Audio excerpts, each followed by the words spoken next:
it's time to Kincade and Salciunas is on the air. Broadcasting live on the Fanatic app and YouTube channel. Here are your hosts, John Kincade and Andrew Salciunas. 97.5 The Fanatic, Philadelphia. Well, it is the morning after we were all tampered with legally, or maybe not all of us, because nobody called my phone. I was waiting for at least one team to call me. I texted you to offer me a lot of money. Yeah, but you don't have the millions of dollars that some of these organizations have. So thanks for the text. I appreciate it. I felt wanted. But it was not necessarily in the direction that I wanted to go. I would have taken like one of those contracts that the wide receivers were getting yesterday. Man, is there a lot to unpack day after legal tampering. Of course, new league year, not official until tomorrow. So who knows? Maybe Jalen Phillips has a change of heart. Maybe Jalen Phillips says, I don't want to take $30 million a year. I will take less to play for the Philadelphia Eagles. Good morning, John Kincade. How are you? Good morning. And there was a lot of dopey money being thrown around yesterday. The dopiest to Jalen Phillips in the entire NFL. I wouldn't say that, but that's okay. I absolutely just said it. I'll say it again. The dopiest contract given out yesterday is his. I would say Alec Pierce getting like billions of dollars. It was a little dopier, but I don't know. Alec Pierce, I know is going to show up to work. I know he's going to be there. And I know he's gonna look. There's deliverables that I expect from a wide receiver that I think he's gonna give me. I don't know. I mean, because I need yards. I need things. I was waiting for him to go to New England. Yeah. So when I heard that he was going back to Indy, that made me really happy because then I'm like, okay, New England potentially is still at the table. And then A.J. Brown's mouthpiece, Jacina Anderson, then got a tip and. You know, we'll see what happens. Oh yeah, there's a lot of people reporting on the A.J. Brown lots of different stories being and there's a lot to react to this morning. So first and foremost, before we sort of go through the players that left, because it's more so players that left. Correct. It's not players that the Eagles acquired, and you brought up the fact that New England didn't get Alec Pierce, so that's a whole other update that we'll give you throughout the open of this show. But let's get your reaction to what you witnessed throughout the NFL yesterday, and specifically with what happened or did not happen with the Philadelphia Eagles. You know the number is always to call in or text in is 610-632-0975. YouTube wants you to be part of the conversation. As always, good morning. I saw a lot of people complaining online yesterday. What was the number one complaint you were seeing? I saw the typical joke. Our man Austin Jones sent it in the group text as well. Is Howie still asleep? Connor was celebrating National Nap Day yesterday with a 5.5-hour nap, which is insane. That's not a nap, by the way. That's like a full-blown sleep. That's a night's sleep on most nights for me. But ultimately, we talked about it. What was he going to spend? Show. I wasn't expecting much. You weren't expecting much. It was first and foremost, who are you going to be able to retain if you can retain some of the players? Then I thought the plan was, all right, who we have in-house now, we're going to try to work out a contract with. And, oh, by the way, shockingly, like not even 24 hours after the ridiculous Jalen Carter stuff pops up, they're going to try to work on an extension per numerous reporters, including our own Bill Colarulo. Well, because of the fact that, too, now you get it. I said it to you yesterday morning. Now that the Jalen Phillips money is not being engaged, now you can go forward getting that done now. Yeah. Because you don't have to allocate that money now. And by the way, too, you go and sign a free agent edge, you're going to lose the third-round pick you would get for Jalen Phillips. Right. And you don't want to lose that third-round compensatory pick that you just basically traded to get Jalen Phillips. And it's for this draft, right? It's this draft. So, no, it'll be for what you're going to get is you're going to – you don't want to lose – no, it'll be for next year's draft. So what you're going to do is you don't want to lose that. So what it is you're going to go draft somebody this year to replace him. Right. You'll replace that in the draft, and you'll save. You get that third-round pick for next year, which just stockpiles the draft. Yeah, exactly. As you see it, which is great. What is it that you wanted is my question, because I saw a lot of the jokes of how he's sleeping. He's not doing anything. I don't know what people were expecting yesterday. I was expecting kind of exactly how it played out, that they were going to lose some players. Now we'll get to Jalen Phillips in a second. They were going to lose some players, that they were going to try to work out some contracts. By the way, it only started yesterday at noon, so we are not even 24 hours since the start of legal tampering. So This does not mean that It's not like yesterday was the end-all, be-all. I saw a great tweet. I think it was from Albert Breer yesterday talking about day one of legal tampering. He goes, reminder, if your team didn't sign anyone within 5 hours of the start of free agency, your GM is asleep at the switch, your coach is neglecting his roster, your owner is cheap, and any shot you had at championship is over and done with. He was saying that sarcastically. Well, too, though, it's a lot of the prime talent is off the shelves. So now you're getting to guys that don't have the same, let's just say, sexy quality. Sure. That's some of those. So I understand when people like Albert Breer put that out there. And by the way, I really like Albert's work. I understand when they say that, but I would also say is that a lot of the top quality stuff, now you're getting down to the more medium range stuff. Top quality also means top dollar, and it don't doesn't. know They didn't have the money to do who that. Were the Eagles signing? Like, I didn't understand the outrage on social media yesterday. It wasn't from everybody, but there was a lot of outrage that the Eagles didn't do anything. And I'm not surprised by what went down in the first 12 hours of legal tampering. I didn't expect it, and we talked about it yesterday on post-show headlines, which you can find on YouTube every day. I wasn't expecting it. Like, you love the first day of the legal tampering. Yes, I do. It's exciting. I don't find it as big as as far as first night of the draft. Like, the Thursday night of the draft is huge to me. And I love the Friday night, too. The Thursday and the Friday night of the draft are big to me. Saturday, I'll golf. I'll golf on that one. But the Andrew Pacheco will hold down the fort that day. Well, it's one of his favorite days. I'll get texts from him, but that'll be it. I won't try not to bother him. But those are the big days, for him. But for me, it's like the first day of that, I wasn't expecting anything. I really wasn't expecting anything to go down. It was surprising to me that people were thinking that it was going to be a big. So for those of you who did think something was going to happen, what was it that you wanted? Let us know, 610-632-0975. And for those of you who kind of thought it would play out the way that it did, what do you think is the next move for the Eagles? 610-632-0975. Now, as the number one Jalen Phillips fan here at 97.5 The Fanatic.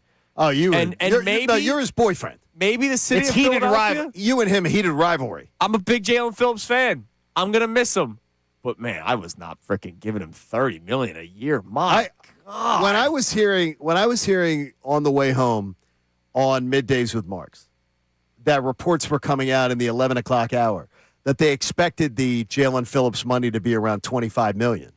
That was what the reports were in the 11 o'clock hour. I was sick to my stomach.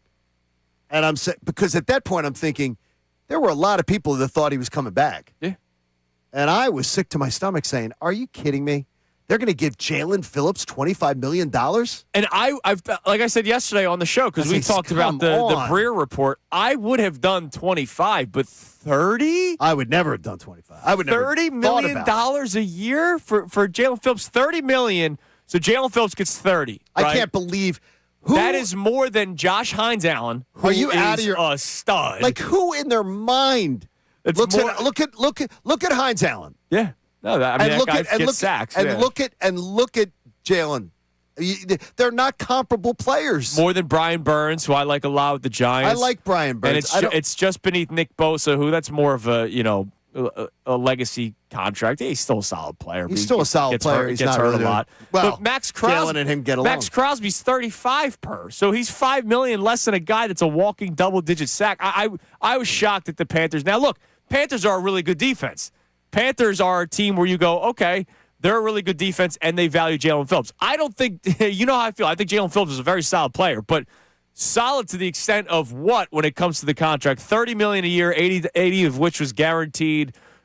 Is not something that I would have done, so I'm okay with him walking. You brought up the number that is right off of my notes today. He got $5 million a year less than Max Crosby. Yeah, that's criminal. No, it's crazy. That's ridiculous. He's got a great agent, brother. It's flat out stupid, and it tells you that that's the worst money spent yesterday. He's a good player. He is a good look. As much as I say I would not want to pay him, I didn't want to pay him 25. But I would have paid him 20. I said even if it went to 21 or something, I might have been like, okay, I'll deal with it. $30 million a year, that's ridiculous. You know what that means? It's ridiculous. I think a lot of teams think maybe Trey Hendrickson is on the down because he had a bad year last year. And then you look around the rest of the NFL, Jalen Phillips may have hit free agency at like the perfect time because you looked at the edge rusher market, there weren't many big names, right? There wasn't a Micah Parsons, there wasn't a Myles Garrett. Jalen Phillips was the best edge rusher on the market. Resume-wise, Trey Hendrickson is, but Trey Hendrickson, 17.5 sacks. Then it falls to 4.5 after the weird offseason that he had last year with the hold-in. So maybe teams don't see Trey Hendrickson having an upward trajectory at the age of 31, and they see Jalen Phillips. Yeah, it's a risk, but at the age of 27, they go, this is the best guy on the market. We got to pay him. And look, he was a fine player for the Eagles. Yeah. And as you pointed out often, there's no argument that the Eagles defense got significantly better when he arrived. Mm-hmm. I mean, so I wish him well. And I say, by the way, as a full-blown capitalist, I love it. Congratulations on your life-changing money. Get every dollar you can get. God bless you, Jalen Phillips. You deserve it if you can get it. Go get it. So good for you. I would never have even thought about it. So Jalen Phillips gone. And then after he signed with the Carolina Panthers, a lot of people were responding to me on social media saying, well, maybe this opens up the door for Nico Dean because now there's money. It wasn't necessarily about the money. That obviously plays a factor, but they have his replacement in-house. Who they drafted with a first-round pick. It wasn't all about the money. Yes, did they save $36 million? Of course they did. And it's not like, all right, well, let's find the next Band-Aid to play at linebacker because we're accustomed to that here in Philadelphia. No, they have their first-round pick in Jahad Campbell that played last year, started last year, played well last year. And it's just Nico Dean came back from his injury and was better. And the upside on Jahad Campbell is higher than the upside on Nico Dean. Absolutely. Because of all the injury history. Make sure I preface that with that. Because of the injury history. It is 3 out of 4 years Nicobe was banged up. Yep, and it's a shame. And it is a shame because he's a brilliant player. He's a brilliant individual, and God bless him. Good luck, and I love the fact that he chose to go to Las Vegas. That's the best part. One of my favorite cities in the world. I'm sure he's going to find himself a nice house in Summerlin. He's going to get himself settled in there. It's going to be beautiful, and good for him. And he's not going to pay state tax, and he's going to love it. 3 for 36. He didn't go to Dallas. To the Las Vegas Raiders. Did not go to Dallas. Which, by the way, everybody in the world, everybody and their mothers were saying that he was going to Dallas.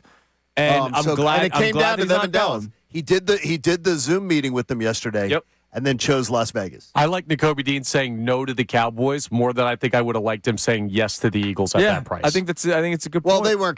There was no money there to do it, but I get your point, Connor. I get it. Is that I love that too. Say no to the Cowboys. Forever Eagle. That's great. And again, we can love Nicobe now. Yeah. I was going to root against him and hope that he failed. Yeah. Now we can love Nicobe. So God bless you, Nicobe. Go get him, man. Enjoy Vegas. Oh, he's going to enjoy Vegas. I'm sure he will. Oh. And then Reed Blankenship, no longer a Philadelphia Eagle. Our man Cooper DeJean is going to have to find a new podcast partner. I don't know if he can still do. Well, it's got to be a white guy. Exactly. He can't do exciting mics. Without Reed Blankenship here, he can't play. Reed Blankenship can't be on a podcast with Cooper DeJean for a different team. Well, can you make it too if they do go with a different race player to be his tag team partner? Do you go with the Dairy Queen swirl? He could. Do you go with the swirl? Do you come up with a new name for it and just get away from the exciting whites, T-shirts, and everything like that? That goes away, or does Howie feel the pressure? He might feel the pressure. Find another white guy. He might. Could be. There could be pressure. We don't know. So all up in the air. So Reed Blankenship goes to the Houston Texans. But at that price. That I was surprised by. 8.25. Yesterday we talked about it. I would not have done 10. Like if it was $10 million per with Reed Blankenship, I was out. I think I would have paid 8.25. I think I would have gone there. I probably would have too. And this is coming from a very anti-Reed Blankenship guy. Like I probably would have. Continuity, team leadership. And oh, by the way, who the hell's playing safety for this football team? And I don't want to hear a certain name. Sidney Brown? Oh, jeez. Yeah, no. I think it's like Beetlejuice. Don't say the name, Andrew. I dislike Sidney Brown more than Reed Blankenship. We did the list yesterday, and Connor, we were talking about those numbers. $8.25 million with the rise in the salary cap and everything, the $8 million, and we talked about it yesterday. It was like, $8 million? Yeah. $10 million? Nah. $8 million? Yeah. That number made sense. I'm surprised the Eagles passed at 8.25. That tells me that the defensive leader, Vic Fangio, didn't give a big endorsement on spending that money going forward. Yeah, look, that he's just a guy. They felt he's just a guy that can. And that's how I have felt about Reed Blankenship for a long time. And when he is the safety, I don't think he's as good as when he was the partner to Chauncey Gardner-Johnson back there. And it doesn't have to just be CJGJ. I'm just saying, like, anybody that is slightly better. He's not a great pass coverage safety. All right, it's what I've been saying for 3 years now. He is very good when he can just put his head down and run into somebody. He's very good at being the ball hawk. I can't take that away from him with the interceptions that he's been able to have in his career. And by the way, it's a great story, right? Undrafted free agent, big part of this Eagles defense, Super Bowl champion. So there's a lot of things that I respect about Reed Blankenship. It's just I can't just base my roster off of respect. There are limitations to his game. And do I want to pay a guy $10 million with limitations? No. Would I maybe have done 8.25 per? I think I would have done it. Considering the room, right? It's kind of like the tight end. Let's go to the other side of the ball, right? Tight end and Dallas Goedert did not get signed yesterday. We'll see what happens today. Tight end, like, you look at the room, you're going, all right, if you don't bring back Dallas Goedert, you're going to be drafting a rookie and you're going to be playing him with who? Safety, it's Drew Makuba and who right now? That's why I would have paid Reed Blankenship that $8 million. Here's the only thing is, and it'll be good when we get a chance to talk to Andrew DeCecco on Thursday. He really likes Makuba's game. So hopefully Makuba's ready to take that next step. He's just got to stay healthy. And also, too, it was a game of sort of a little bit with Makuba, maybe over-aggressiveness at times. But that comes. I'll take the over-aggressive player that you have to rein in over the player that you have to as long as you can up. Rein him in. Yeah, exactly. then you're going to love Sidney Brown. No. Sidney Brown's over-aggressive. I do not compare the football player that Drew Makuba is to the football player that Sidney Brown is. Weren't they one round apart? Was Sidney Brown a third-round pick? I do not compare the two players. Drew Makuba, college career, completely different player. I agree. Completely different. All right, and then that leads us to the A.J. Brown update. Yes. So Alec Pierce re-signs with the Indianapolis Colts. So that means New England does not get what is considered the number one wide receiver on the market. Oh, by the way, Mike Evans goes to the San Francisco 49ers. Yeah, he was the number 2 guy because of his age. So they don't get Mike Evans. So now you start looking around. You're going, all right, New England, you got rid of Stephon Diggs. You need a wide receiver. And then there's A.J. Brown, which all signs point to that. A.J. Brown's wish list came out per Albert Breer yesterday. New England was one of the 4 teams. Buffalo No, he's making that up. You didn't realize that? He's making that up. The A.J. Brown figure. It's all made up. So Albert Breer came up with a made-up list from A.J. Brown's agent. I know. It's amazing. He's still making it up. They're making up these extravagant things. It's amazing. Buffalo made the trade for DJ Moore, so they're off the list. Albert Breer reporting that the Chargers are one of the teams on A.J. Brown's list, but they're going to focus more on the trenches. And then there was Denver. But we think New England, it just all signs point to that. And so Jacina Anderson yesterday, according to her sources, believe that the Eagles are okay with a first and second round pick, which that's what they've been wanting, but they are okay with the first round pick being in the 2027 NFL draft and the second round being in this draft. So when Mike absolutely. When Mike Garafolo reported last week a Quinnen Williams type package, a lot of people immediately just saw the 1 and the 2. But the Quinnen Williams trade, when the Dallas Cowboys acquired him from the Jets, they sent the Jets a first and a second, but the first was for the 2027 NFL draft. The second was for the 2026 NFL draft. So the Jets will be getting the second-round pick for this upcoming draft. That took place during the season. So, again, all this is about the pre- or post-June 1st thing because we might not see the draft picks until 27, 28 unless they make the trade before the draft, and if they do that, then they deal with the dead cap. Here's the really good news on this, though. Is that, and it's something where I was not happy when I first saw that report, and then watching the NFL Live and the coverage yesterday, the whole idea is it said this may bring 3 to 4 more teams to the table who were not willing to deal this year's first-round pick. That's interesting. I did not see that part. So this could expand the teams that might be interested in A.J. Brown on the AFC side was made very, very clear, which again tells you Howie has just said, don't even bother calling if you're in the NFC. Yeah, and look, Howie's not shy of doing the draft picks from down the road, right? Hassan Reddick, that trade with the New York Jets, they're getting that third-round pick this year. The third-round pick of Hassan Reddick is happening in this upcoming draft next month. So there's some of your updates from the Philadelphia side of things. There was a lot of moves around the NFL. We'll do an Around the NFL segment later on in the 7 o'clock hour. But day one of legal tampering, Jalen Phillips is a Carolina Panther. Nico Dean is a Las Vegas Raider. And Reed Blankenship is a Houston Texan. That's going to be a damn good defense there, too. So he ended up in a good spot. So the Eagles do not re-sign any of their guys. Jahan Dotson, we didn't spend any time on him. Oh, Falcon. What a bad contract. Going to the Atlanta Falcons. What a bad contract. Yeah, you know people down there. What the hell is going on there? Oh, my gosh, Matt. What happened? By the way, Sixers Flyers both lost yesterday, and that's all the time they deserve this morning. 610-632-0975 is the number to climb in.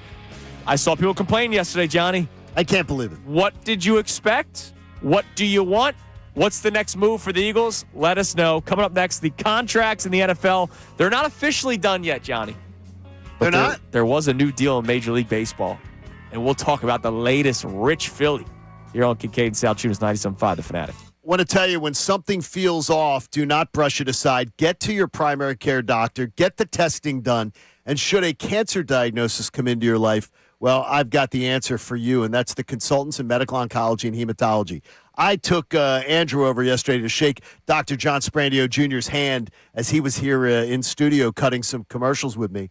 And I said, look, this is the reason you have a co-host. It's the reason I'm alive. CMOH offers you the kind of care, the individualized care that you need to survive. And they've got 3 locations all over the Delaware Valley. And their mainline cancer center in Newtown Square is just absolutely amazing. But all of their offices across the region, you're going to find free parking, easy access, like flat into the building. No elevators, garages to deal with. You can be dropped off at the front door, walk right in. And that sounds like it's not a big deal, but when you're a cancer patient, it is. Most importantly, though, they quarterback your care. So they've got office staff that will make all your appointments for you. And because they're an independent practice, they can schedule appointments for you across different healthcare systems. So you're not stuck within one tree. And you know that a lot of times the doctors try to keep you within one healthcare system. I bounced within 3 to get my diagnosis, cure, and care. Consultants in medical oncology and hematology. They are the best. I want you to visit cmoh.org because that is going to help you take the first step towards peace of mind. Now on 97.5 The Fanatic Sports Update. Eagles quiet on day one. I'm Connor Thomas, and the Birds were quiet on day one of the NFL legal tampering period, agreeing to deals with a grand total of 0 players. They did have some big departures, though. Jalen Phillips signing with the Panthers, Nico Dean, the Raiders. Reed Blankenship heads to Houston, and Jahan Dotson going down to Atlanta. We're only a day in, though, and Rob Motti of the Associated Press joins us yesterday and talked about what Eagles fans could be watching for as things continue, including potential leaving of a tight end. I feel like Dallas Goedert is probably likely to be gone. There's some veteran free agent tight ends out there. David Njoku's one of them who I've always liked his ability to play. Maybe he's a one-year type guy. So the Eagles lost 4 players on day one. We'll see what's in the future for some other guys they have out there. The Phillies did make a signing, though, inking Jesus Lazardo to a 5-year, $135 million extension, locking him down through the 2031 season. Sixers lost to the Cavs 115-101 last night. They'll host the Grizzlies tonight at 7 p.m. You can hear that game here on the Fanatic. Flyers fell to the Rangers 6-2. Union take on America in the CONCACAF Champions Cup round of 16 tonight at 7 p.m. And Team USA beat Mexico 5-3 last night in the World Baseball Classic. They play Italy tonight at 9 p.m. This update is brought to you by NJM Insurance. No jingles or mascots, just great insurance. Insurance underwritten by NJM Insurance Company and its subsidiaries. I'm Connor Thomas for the home of the Sixers, Flyers, and Union. 97.5 The Fanatic and the Fanatic app.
Fanatic. This hour of Kincade Salciunas is presented by Bradford White Water Heaters. Bradford White, they're here for the pro. All right, it's 6:31 here on Kincade Salciunas 97.5. The Fanatic saw the complaints on social media that the Eagles didn't do anything yesterday.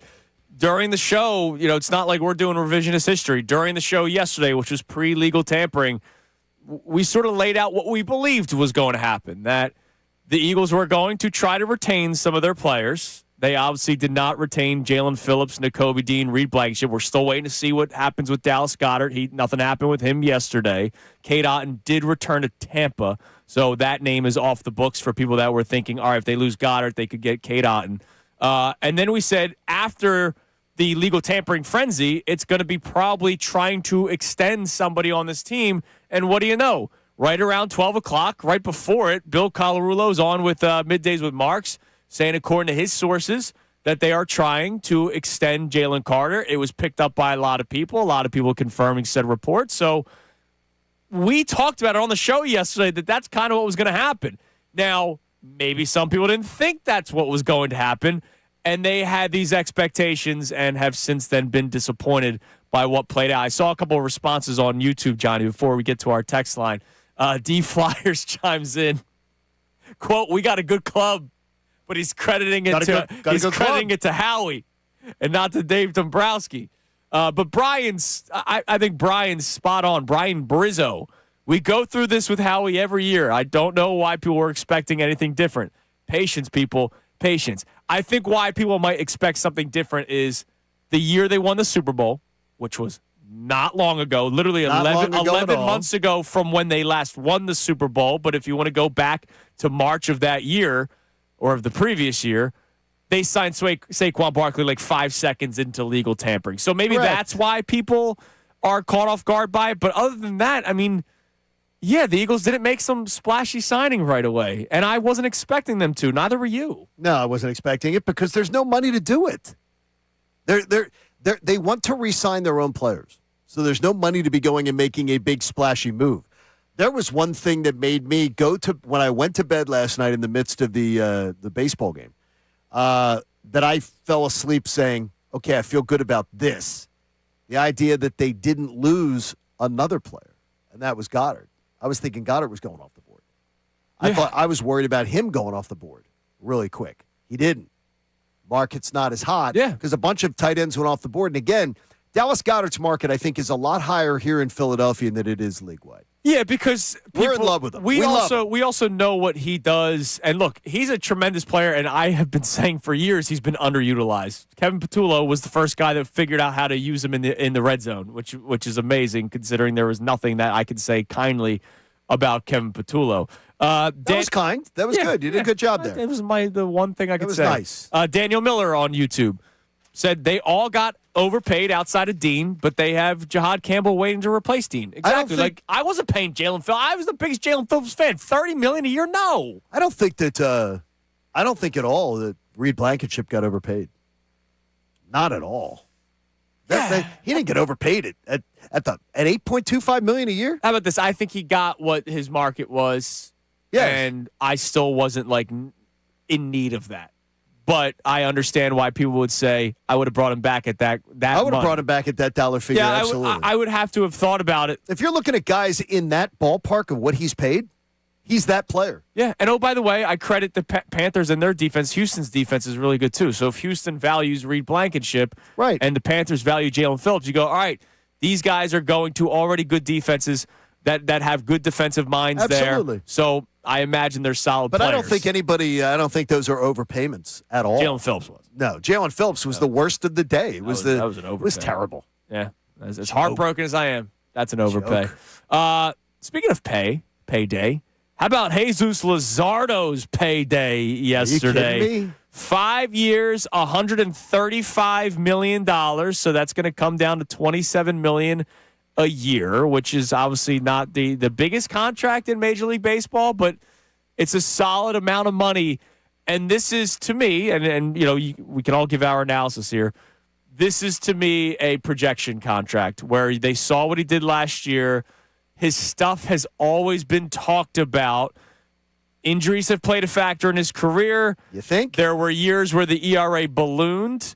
But the stuff is what's always been talked about. Kind of like Andrew Painter last year. Andrew Painter had a bad season in AAA, but they still talked about the stuff. He just needed to figure out his location. So far in spring training, he's figured out his location. Is it the marriage of Jesus Lazardo and Caleb Cotham that will take his game to the next level? Like we saw last year. He had a tremendous season, right? He had a ridiculously good season last year. He did. His career year, which is what got him paid. Correct.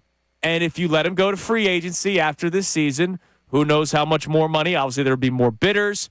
So this is one of those, all right, projection signing, let's get this ahead of time before he gets to free agency. But I understand there's concerns. I understand those points. It's great. It's that there's the idea is that projection signing. $153 million, whatever it is, that they signed him for, the $23 million a year or whatever it is. That's not projection, though. 100, whatever it is, 135, whatever. 135, 27. Yeah, 23. That's not projection. Like that's paying somebody who is already proven. He's not proven. He's had some moments. He's that flickering light bulb, and they paid him as if he's somebody who has put up year after year after year. To put it into comparison, they paid him comparable to what they paid Aaron Nola. And Aaron Nola gave them 200 innings a year. Aaron Nola gave them a little bit of an erratic performance as far as ERA-wise. But Aaron Nola, the Phillies could pretty much pencil in what they thought Aaron Nola was year after year. They sort of knew what they were going to get, strikeouts-wise, innings-wise, things like that. You have no idea what you're getting with Jesus Lazardo. And more importantly, the injury situation, it's huge. Well, that's the big one. This is a guy who's pitched 107. He has pitched over 101 innings twice. Yeah. Twice in his career. Yeah. And you're giving him, and we're not talking about a short career. We're talking about a long career. In fairness, by baseball standards. His first 2 full seasons in baseball, he was sometimes he started, sometimes he came out of the pen. That is correct. So that's going to be part of the innings issue because he had 95 innings pitched in 2021, but he made 18 starts, appeared in 25 games. He is a guy though that they were worried about his at that time in his career coming into baseball. They were worried about the reliability of his arm. Yeah, look, that was an issue with Oakland. They must be banking on. Oakland didn't past year. Oakland didn't think his arm would hold up. And they had reason to believe it because his arm was crapping out on him by the time he left Oakland. And then he goes to Miami and he shows some things and shows some glimmers, and then they see the same sort of concerns, and then they let him go to Philadelphia. Look, we saw a great year last year, and I don't want to crap on the guy when he gets his contract. I think it's awesome for him. God bless him. He got his deal. That's a huge contract. That is a contract that is given to somebody that I think has shown a hell of a lot more than Lazardo has shown in his career. Now, in fairness. And we're heading into a salary cap. Well, yeah. So and that's not good. Jesus Lazardo is one of 7 pitchers from the $27 million range to $30 million range. One of 7? Yes. Who are the other pitchers? There are 8 players from $27 million, like flat line, 27 flat to 30. Give me those. The 7 pitchers. Trey Turner, by the way, is in that mix. He's the one non-starting pitcher. Dylan Cease, who he's been up and down recently. Dylan Cease has though had more than what we can see out of paying. Garrett Crochet, who I like.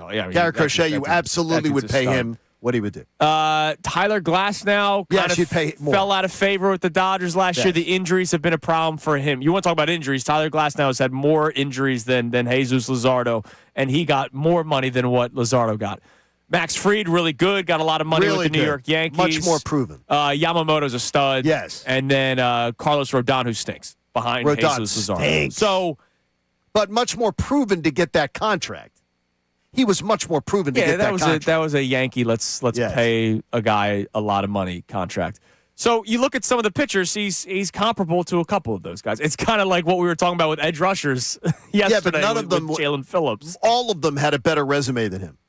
All of them that you just mentioned had a better proven resume than him. I think you're underrating his 2 years in Miami that he had. I mean, he had a 3.32 ERA and a 3.58 ERA. Yeah, but one of them was 10 games, wasn't it? 18 games, and then the next year was 32. I mean, but I mean, it's like not a it's not. The health history is not reliable enough to me. Look, I'm not saying you're crazy with the health history. And here's the bad thing too, and people are not thinking about it. We are heading to a salary cap. Whether you like it or not, baseball's shutting down, and whether Bryce Harper cusses out the commissioner or not, there's going to be a salary cap. And the Phillies are in one of the worst positions in Major League Baseball with their existing contracts. They're old, and they have a lot of long, old guy contracts. Good thing is Jesus Lazardo isn't old. Yeah, I understand. No, I understand that. But it still is, you're still going to have long-term contracts when you're heading into salary cap era. It's not good. And they're top-heavy contracts. This is not what you want to be entering into a salary cap era with. And by the way, you may only have 1 year off that contract because of the fact that you're going to have, well, first of all, they already had this year. So 5 years of that contract are going to come after the salary cap goes in. Look, I understand your concerns. It's not good. I was happy with the contract yesterday. Connor, I imagine you were happy. Very happy with it. Wow. It's not the same steal as the Christopher Sanchez contract from a couple of years ago, but you're going to have 5 years of that contract. You have 4 years of that Nola contract. You're going to have a retired Zach Wheeler. Maybe. Oh, what do you mean, maybe? You're on vacation, man. No. I've read the quotes. All right, coming up next, we'll check our text line for the first time this morning. Calls as well, 610-632-0975. But also, we got to do a little teaser for our Around the NFL segment we have in the 7 a.m. hour. If you're a wide receiver in the NFL, you must be smiling ear to ear. My God, it's Kincade and Salciunas, 97.5, The Fanatic. Gotta love the BetParks app. The BetParks app is awesome because it's always your time to play, and you can make your downtime fun time on the BetParks online casino and sportsbook app. There's always another way to win. With Philly Pro Basketball tonight, a 4.5-point home favorite. Well, they're hosting Memphis. So we'll see who's playing later. That seems like a big number to me.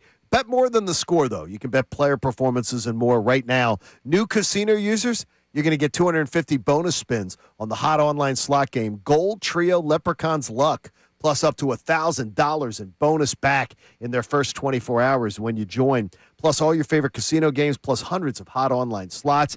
You can bet Philly Pro and college hoops, hockey, MMA, golf, world soccer, and more. The BetParks online casino and sportsbook app is a fun way to play because there's always other ways to win.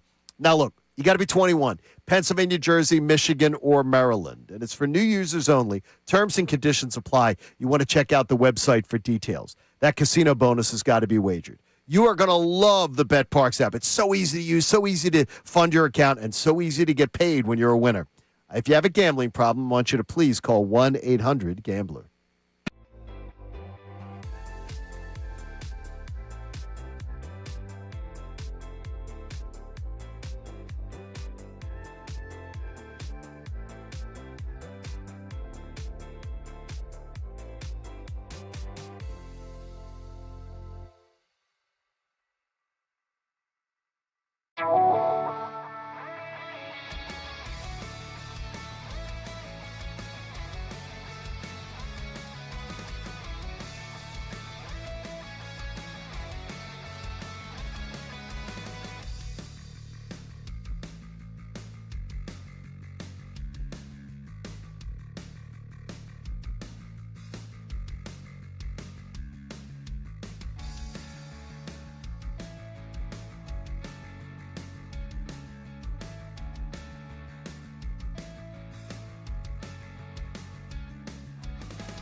Salciunas, 97.5 The Fanatic and the Fanatic app. It is 6:47 here on Kincade Salciunas, 97.5 The Fanatic. Man, what these wide receivers got paid yesterday, we'll talk about in a few minutes. But let's get some reaction. We were wondering, for those of you who are upset after the first, what would this be, 18 hours of legal tampering, why? Let us know. Did you think that the Eagles were going to do something? We'll check our Twitter poll here in a moment, but let's go to Tony in West Philly. What's up, Tony? You're on Kincade Salciunas. Hey, good morning. How are you, What's fellas? up, brother? Good morning. What are you up to, man? Oh, good. I hope you'll listen to me just for a minute. Last month, you badgered me really good. And I told you I think the Eagles should get Anthony Hill Jr., the linebacker that play all three spots and both edges. You said, Tony, they got Nico Dean and they got Jahai Campbell. I told you Campbell is about a year away. But now the defense, with what they lost, is priority. So I trade A.J. Brown for the 2 pick that you was talking about this year.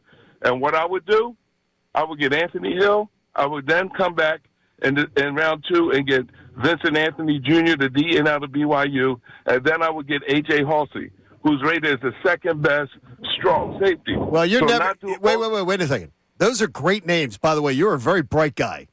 You're a very bright guy. Those are great names. You're not going to be able to get all those guys. No way. Yeah. But I love your shopping list. Shopping list. Listen, follow me. In all the mock drafts, A.J. Halsey is going round 3. So yes, that seems around 3. If they trade A.J. Brown for that 2 that you said, they can get all 3 picks in the first 2 rounds. And now, not only do you upgrade, do you replace what you lost, you upgrade. And then you made a statement a moment ago. They don't have the money. They didn't have the money to resign. So now you come in paying these guys on rookie salaries for 3 years. Yeah, I mean, look, but then again, you also have to understand, Tony, and thanks for the call, man. Thanks, Tony. They got to draft offense. And they got to draft offensive linemen, and you don't buy third-round receivers with second-round picks. Yeah. There's a reason guys are third-round grades and down. You don't use the second-round pick capital on that. No. You would trade back. Now, if you said trading back, that's fine. I like the name a lot, though. Yeah. Like the name. I'm telling you this, he'd step in here immediately and give you double what you got out of Jahan Dotson. He was very, very, very well thought out call. The only problem is the offensive tackle position that you have to draft, the tight end that you have to draft. There's a lot of players and a lot of positions of need that they need to focus on. Tony sounds just like Derek Gunn. He did. My gosh. Maybe D. Gunn just wanted to call Gunn's in. brother. And then maybe let's have him on again later today. Why not? All right, wide receivers. Mike Evans, 3-year deal, which I was shocked by, considering all the talk was 1 more year and then he's retiring.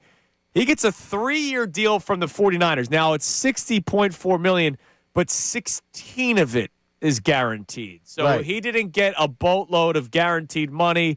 He's been banged up the last couple of seasons. He's getting older. He's 33 years old, and he's signing a 3-year contract. So I doubt all 3 years will be played out in San Francisco. Yeah, that's the substation tax. Yeah. So he'll be 33 this year, 3-year deal. But that's a lot of money for a guy that I thought was playing. Everybody was saying was going to play 1 more year. But the Alec Pierce contract, 4 years, $116 million. 80 of which is guaranteed for him. $84 million guaranteed. That's incredible. He's a nice player. That's incredible. Nice. Right? No, he's a nice player. But no. Am I? No. That's wide receiver 1 money. That's a lot. But, again, they couldn't lose him. And here's why. 2. They didn't have to trade Michael Pittman Jr. They decided to. Supposedly, though, if you read, there were reasons that they might have decided to move on just as far as fit and everything like that and they think that they're going to draft. So, I don't know. I mean, but that's sometimes you overpay to keep guys that you don't want to walk out. I just think Michael Pittman Jr.'s had a better overall career than Alec Pierce. I agree with you. Alec Pierce had he had 1,000 yards last year. But Correct. Before that, he was like a role player. Absolutely. Deep threat. There were questions about players' work ethic and buying into what they want to do and fit of what they want to do. So I get you though. Because Pittman is he's a hell of a player. I'll take Pittman. Alec Pierce for that much money. That's a lot. I'm not saying he's a bad player. Did you see though that there were like 7 teams knocking on the door? Yeah.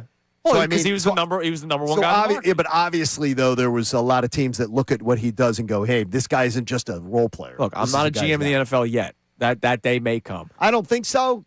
All right, I don't Connor. think so, what do we got on the Twitter poll? We have the Twitter poll going 4 hours strong in the morning, 4 hours strong in the afternoon with Unfiltered. How do you get work done with That's what Dr. Avi Donapel does for you, man. How would you concentrate at work? Iron Mountain Men's Health. Check them out. What do we got, Connor? Oh, we're focused here, and we've got a great Twitter poll today. Which Eagles defensive departure, sorry, John Dotson, we just focused on the defense, from Monday concerns you the most? 3 options, Jalen Phillips, Nico Dean, Reed Blankenship.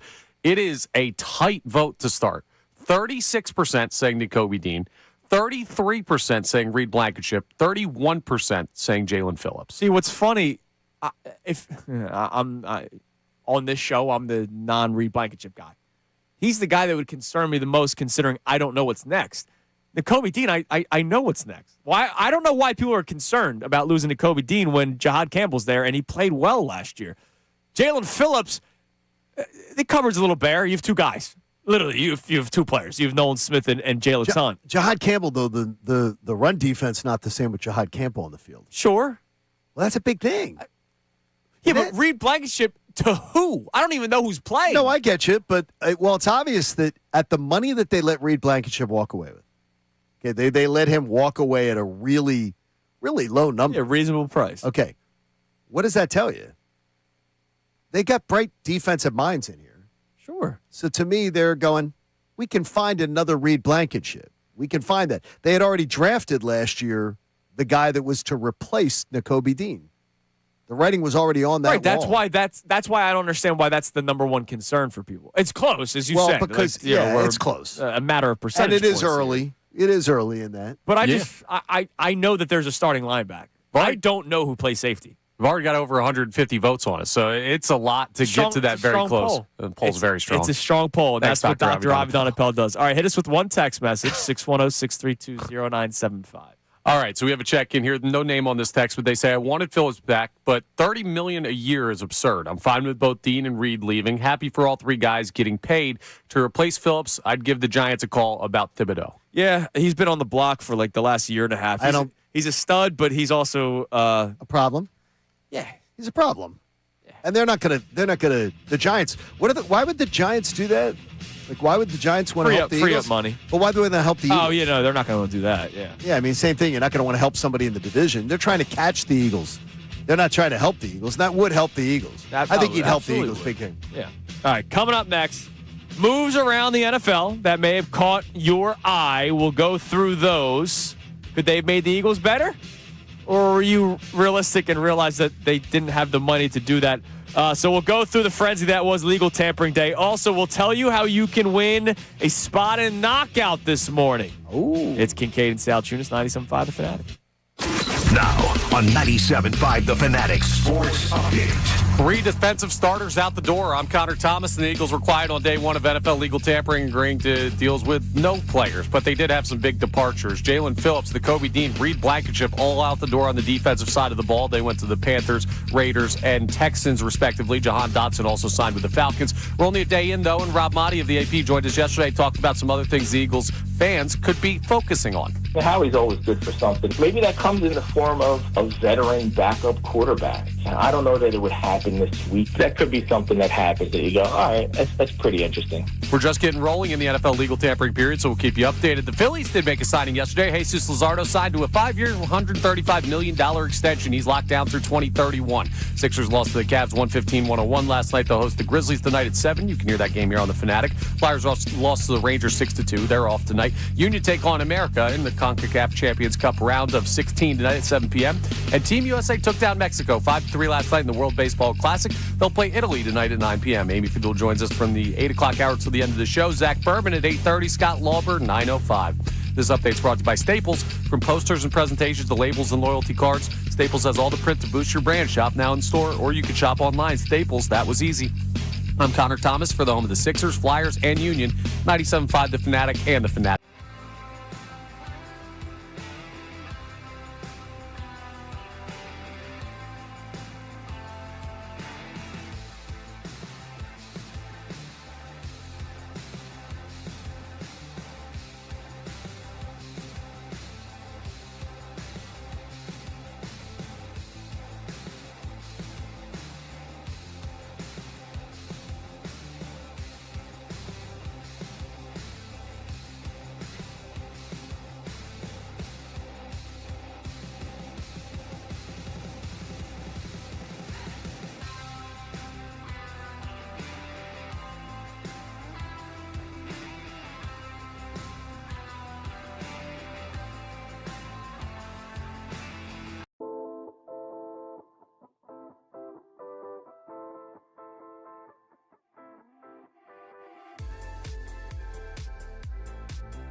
97.5 The Fanatic Philadelphia.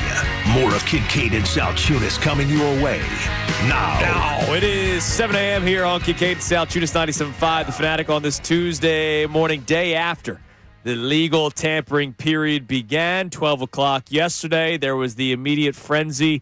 Was Alec Pierce the first signing? If I remember, it was like 12:03 or 12:04. I was listening to Middays with Marks. I think that was the first name that went off the board. And, of course, in terms of the Eagles and the storyline that continues, the update with A.J. Brown, that does not mean the New England Patriots signed Alec Pierce. Alec Pierce goes back to the Indianapolis Colts. Mike Evans goes to the San Francisco 49ers. So that means the New England Patriots, who are in need of a wide receiver and a good wide receiver to play alongside their runner-up for MVP, guy on their rookie contract, quarterback Drake May, they're going to want to get a legit wide receiver. They're not going to want to do, Band-Aids again. Stephon Diggs was good for them last year, but A.J. Brown is better. And so the Eagles are going to have to consider still weighing their options in terms of teams that they're going to want to make a move for. Garofalo yesterday talked about how they're trying to find creative ways to do it because they kind of want the draft capital for the draft that starts next month, but they want the trade to go down post June 1st because they want to not deal with the dead cap hit immediately. They're going to try to figure out something. It just feels like it's going in that direction. It's just a matter of draft picks and what years. Could they get one in 2026, or could it potentially be 27 and then 28? I had a couple people on email yesterday and a couple on social saying thanks. He goes, thanks for pointing it out, because honestly, Mike Garofalo has gone back and forth on this story 5 times. A lot of people have, John. I mean, but it hasn't. The thing is, the Eagles, from all accounts, their story has not changed. They have not taken him off the market, on the market, on the market. This story has not changed. He's always been there, available on the market. Adam Schefter joins us every Wednesday, and just last week said, I lean toward him staying, but I could see him getting traded. And then Adam, that's in where a a lot of one-week people thing are at. Yeah, look, this is not, they're not taking him on the market. He's always been on the market. He's there. If somebody gives them what they want. For the right price. Got to give Howie what he wants. But he was never off the market. But there were people saying that he was off the market. He was never off the market. He was there. I think there are a lot of people speculating whether or not he'd get traded or not. Yeah, well, there was a lot of flip flopping going on. Yeah, a lot of people are doing that because the story keeps on flip flopping in terms of just how much he could get. And look, after yesterday, the Eagles are even more in the driver's seat because they are. Alec Pierce goes back to the Indianapolis Colts. Depends on how you look at it, though. They have a lot less people at the table. You're at the driver's seat when you have a lot of people at the table wanting to get the asset that you have. They don't have a lot of people at the table now. Okay. Well, as you mentioned earlier, unless you they push open the it picks. up. Correct. Yeah, you can push the picks. And that's what Howie wasn't doing before. Maybe he's doing it now. All right, we want to know why some of you are upset this morning or were upset yesterday. We read some of the comments early on in YouTube's D Flyers dropping the "We Have a Good Club," quoting Howie Roseman and not Dave Dombrowski.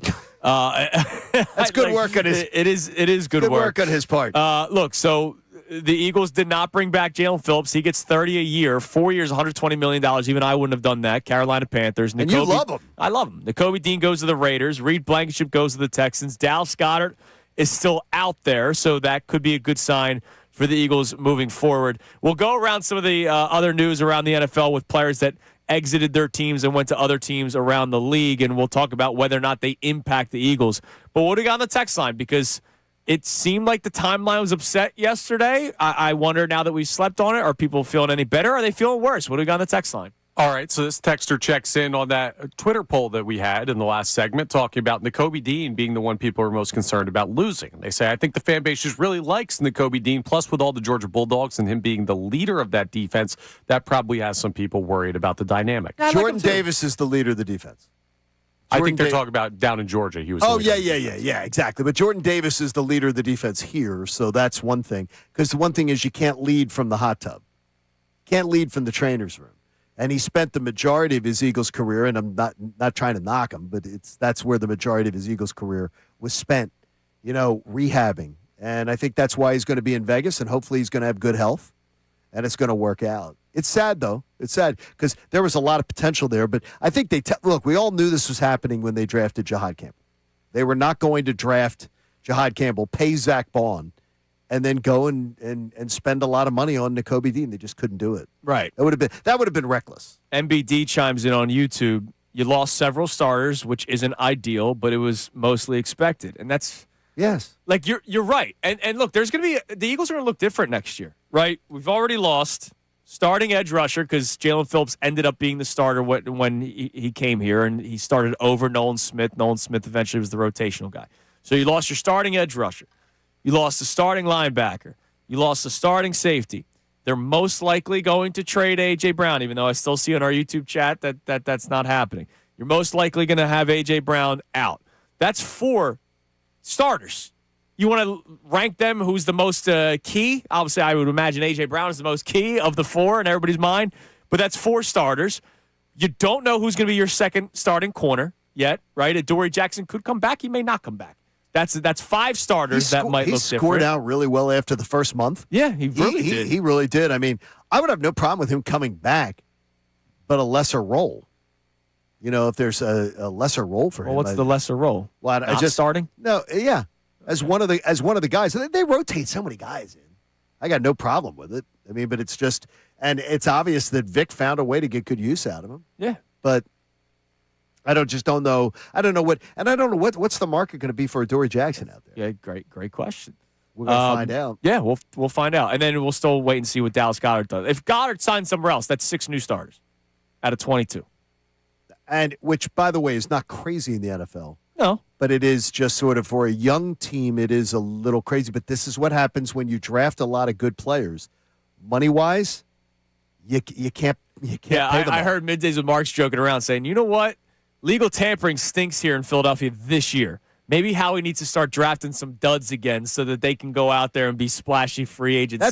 That's a great comment. It's a good thing that the Eagles aren't active in legal tampering. It is. That's a good thing. I understand from an entertainment standpoint and an excitement standpoint and a build up to 12 o'clock. I told you guys about the story with Saquon. Like, that was an exciting day. We didn't get that yesterday. And you know what? That's a good thing. That means the Eagles have a lot of good players under contract already. I love it, and that's a great. Was that the great Sean Brace or John Marks? I forget which one said it. Well, but, whatever. I mean, that's great. There's always great content. That is great content. That's a great way to look at it, though. Is if yesterday is not just adding one missing piece, you're not that close to winning a Super Bowl, right? If it's not getting that Saquon Barkley to stir the drink, you're not that close to winning a Super Bowl. Yeah. That's great. What else we got on the text line? Jim checks in on the text line, says, yesterday went almost exactly how I thought it would go for the Eagles. I did think initially the Phillips would be re-signed. However, when you saw the price Carolina paid him, it was a no-brainer to let him walk. I'm fine with everything that happened yesterday. I like reasonable. Yeah. That's very reasonable. I went to bed I was fine yesterday. Ready to react. I didn't have any emotion yesterday. I was more upset with the Sixers and Flyers showing than I was with what happened with the Eagles. I didn't Two even embarrassing losses. I didn't even put on the like yesterday. I told you is going to the gym. I did not have on Middays with Mark's earbuds because I wasn't that interested because I didn't think the Eagles were going to do anything that was going to be earth shattering. So I didn't think I was going to be missing a lot. Let's put it that way. Not that you don't miss a lot if you miss Middays with Mark. Of course, I mean you're missing a tremendous. You might show, miss man. you miss a lot there. All right, let's. You got some football music for me, Connor? Thank you very much. All right, so there were moves around the NFL that weren't just related to the Philadelphia Eagles or players leaving the Eagles, like Jalen Phillips and Nico Dean and Reed Blankenship. Tyler Linderbaum. What a hell of a player. Very good player, and he is now the highest paid interior offensive lineman. He goes to the Las Vegas Raiders, center that was with the Baltimore Ravens for some time. He now goes to the Raiders, and he will be the center for most likely Francisco Mendoza, and we will still have to wait 15 minutes before his name's called on draft day. That's what I'm saying, too. Because that's just the way the league works. They're already talking about, him and Mendoza and how they're going to work together, but they're still going to pull that nonsense on draft night. Well, I mean, it's the spirit of legal tampering. The Commanders, they're trying to take a page out of the Eagles' book. Odafe Uwe. What? Uwe. Really good edge rusher. He was with the Tennessee Titans. Yeah. Or Los Angeles, I'm sorry. He's Los Angeles Chargers. He's now with the Washington Commanders. The Commanders, they're kind of doing what the Eagles try to do. or they're trying to do what the Eagles do. They're building with the trenches. They extended Laramie Tunsil yesterday. They get an edge rusher to bolster. That defense is good. The Commanders' defense, I think the defense when healthy, is pretty good. So that's a nice move for the Commanders yesterday. We talked about Mike Evans a couple of times going to the San Francisco 49ers. It's going to look weird with the San Francisco 49ers. Their color schemes cross over enough. I think we'll be able to do it, but he can't wear the same number because Brock Purdy wears 13, so number change, yeah, he feels like a buck. Fair enough. Tremaine Edmonds, who was a really good player with the Chicago Bears, he signs with the New York Giants, so the Giants bolstering their defense yesterday. That is a nice signing. Jalen Watson, he goes to the Rams, so now the Rams, they traded for McDuffie, and they signed Jalen Watson. So basically they're going, all right, we need to bolster this defense. They acquire another cornerback, Malik Willis. I can't believe this one. I can't believe this one. I knew a team would fool themselves. I'm not saying he stinks, but like we do realize that whenever he went into the game with the Packers, they were just like, we're not going to throw the football. Occasionally we will, but it's going to be a lot of options. Well, he's going to be a bridge, is what they're saying. A bridge to what, though? I mean, seriously. They're going to be drafting relatively high. Yeah, but it's still a bridge to what? But he got 3 years, $67 million, 45 of which is guaranteed. To be a bridge? Congratulations, man. Yes, to be a bridge, though? $45 million guaranteed. That's incredible to me. Oh, boy. That's like a bidding war contract. Yeah, grift alert of the week, Malik Willis. Congratulations. And remember, dude, his timeline of his NFL career, this guy's going to be a first-round pick out of Liberty, right? He was Liberty. He was like skyrocketing because of what he did at the in college and what he did at the combine. And also the first round happened. And then the second round happened. And then he finally got selected in the third round after he was going to be like a top 10 pick. Kenneth Walker, Super Bowl champion, Super Bowl MVP, does not return to the Seattle Seahawks, and he goes to the Chiefs. It's a good move for the Chiefs. Oh, good move for the Chiefs.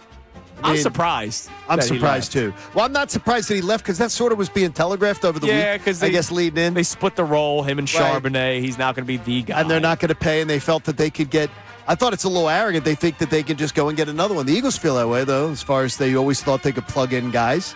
That's what Seattle thinks they can do, and they got their Super Bowl, and they're going to say good luck to you. Yeah. We're not going to pay big money for that running back. They'll get another one. And the Chiefs needed a running back. Oh, yeah. I mean, Patrick Mahomes is thrilled They tried this Pacheco Hunt thing for way too many years. Pacheco exploded on the scene, then he had the broken leg and was not the same since. Kareem Hunt's like 90.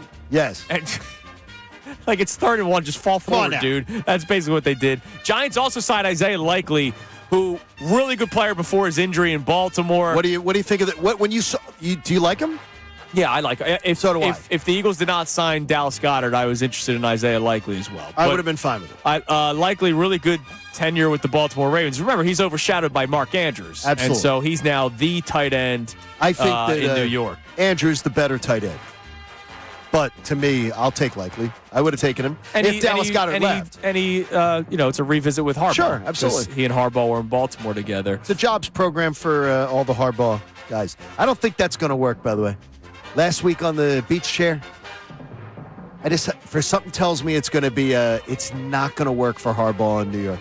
I don't know why. And I'm a fan of his work, but I just don't think it's going to work. Hope you're right. I think it's not going to work. I hope you're right. That'd be nice. Our old buddy Isaac Seumalo signs with the Arizona Cardinals, so he continues to put together a nice career. Isaac Seumalo, very, very good career for him. Were you a fan of his when he was here? I wasn't the biggest fan of his, but... Were you a detractor? No, he was just the worst of a really, really, really, really, really, really good offensive line. He was a huge part of them winning a Super Bowl. Yes, he was. Yes, he was. Huge part. Yeah, absolutely. And then Rico Dowdle, he signed with the Steelers yesterday. Steelers make the trade for Michael Pittman Jr., and they also signed Rico Dowdle. And who's going to play quarterback? I don't know. Has he come out of his cave yet? Like, that's the thing. With his secret wife that nobody's ever seen? The Pittsburgh Steelers make me laugh, man. They can't get out of their own way. They need to have a year where they're just bad. But they don't believe that they can do that. Kyler Murray would look good in black and gold. No, he wouldn't. Kyler Murray, by the way, reports that he could go to Vegas. That's just terrible. And so now Vegas might have Kyler Murray and draft Mendoza. What are you doing? Here's what I'm doing is Tom Brady, man. No, you don't want that because you don't want. Look, you're bringing in a young quarterback. Now, Mendoza reportedly with his work ethic does not need to be shown how to work hard, but you don't need Kyler Murray there to teach a young quarterback how to work. They may play duos in Warzone. I don't know. That's important. Bad work ethic. Maybe Mendoza needs a duo partner. Bad work ethic. And congratulations, last one, to Kenny G. Kenneth Gainwell. Kenny G. Goes to the Tampa Bay Buccaneers on a 2-year deal. I would have done it. I would have done Kenny G, man. I'd take that deal. I like him. Like him a lot. And last year in Pittsburgh, he was fantastic. He was fantastic in Pittsburgh. He had some Aaron really Rodgers said what was his favorite one of his favorite teammates ever. Wow, that's nice. So he was high the other times, but he may have been in the ayahuasca. Coming out of the ayahuasca tent or the Kenny cave. G, great third down running back, great catching out of the backfield, which is not what Jalen Hurts likes to do, so it doesn't really matter. Yeah, it doesn't fit. Yeah, I like the Kenny Bucky backfield because they both end in Y. It just feels like it fits. It fits. Yeah. That is nice. There man. were a lot of good fits yesterday. Yep. And he's loving that going from Pennsylvania taxes to Florida taxes. He's got a huge raise. And Pittsburgh weather to he's going to Tampa. That's gonna be You nice. kidding me? All right, we'll get back to our text line here momentarily, but here is how you can win a pair of tickets to the Sixers-Bulls game, March 25th, and the spot in Knockout, which is a major opportunity for a lot of you.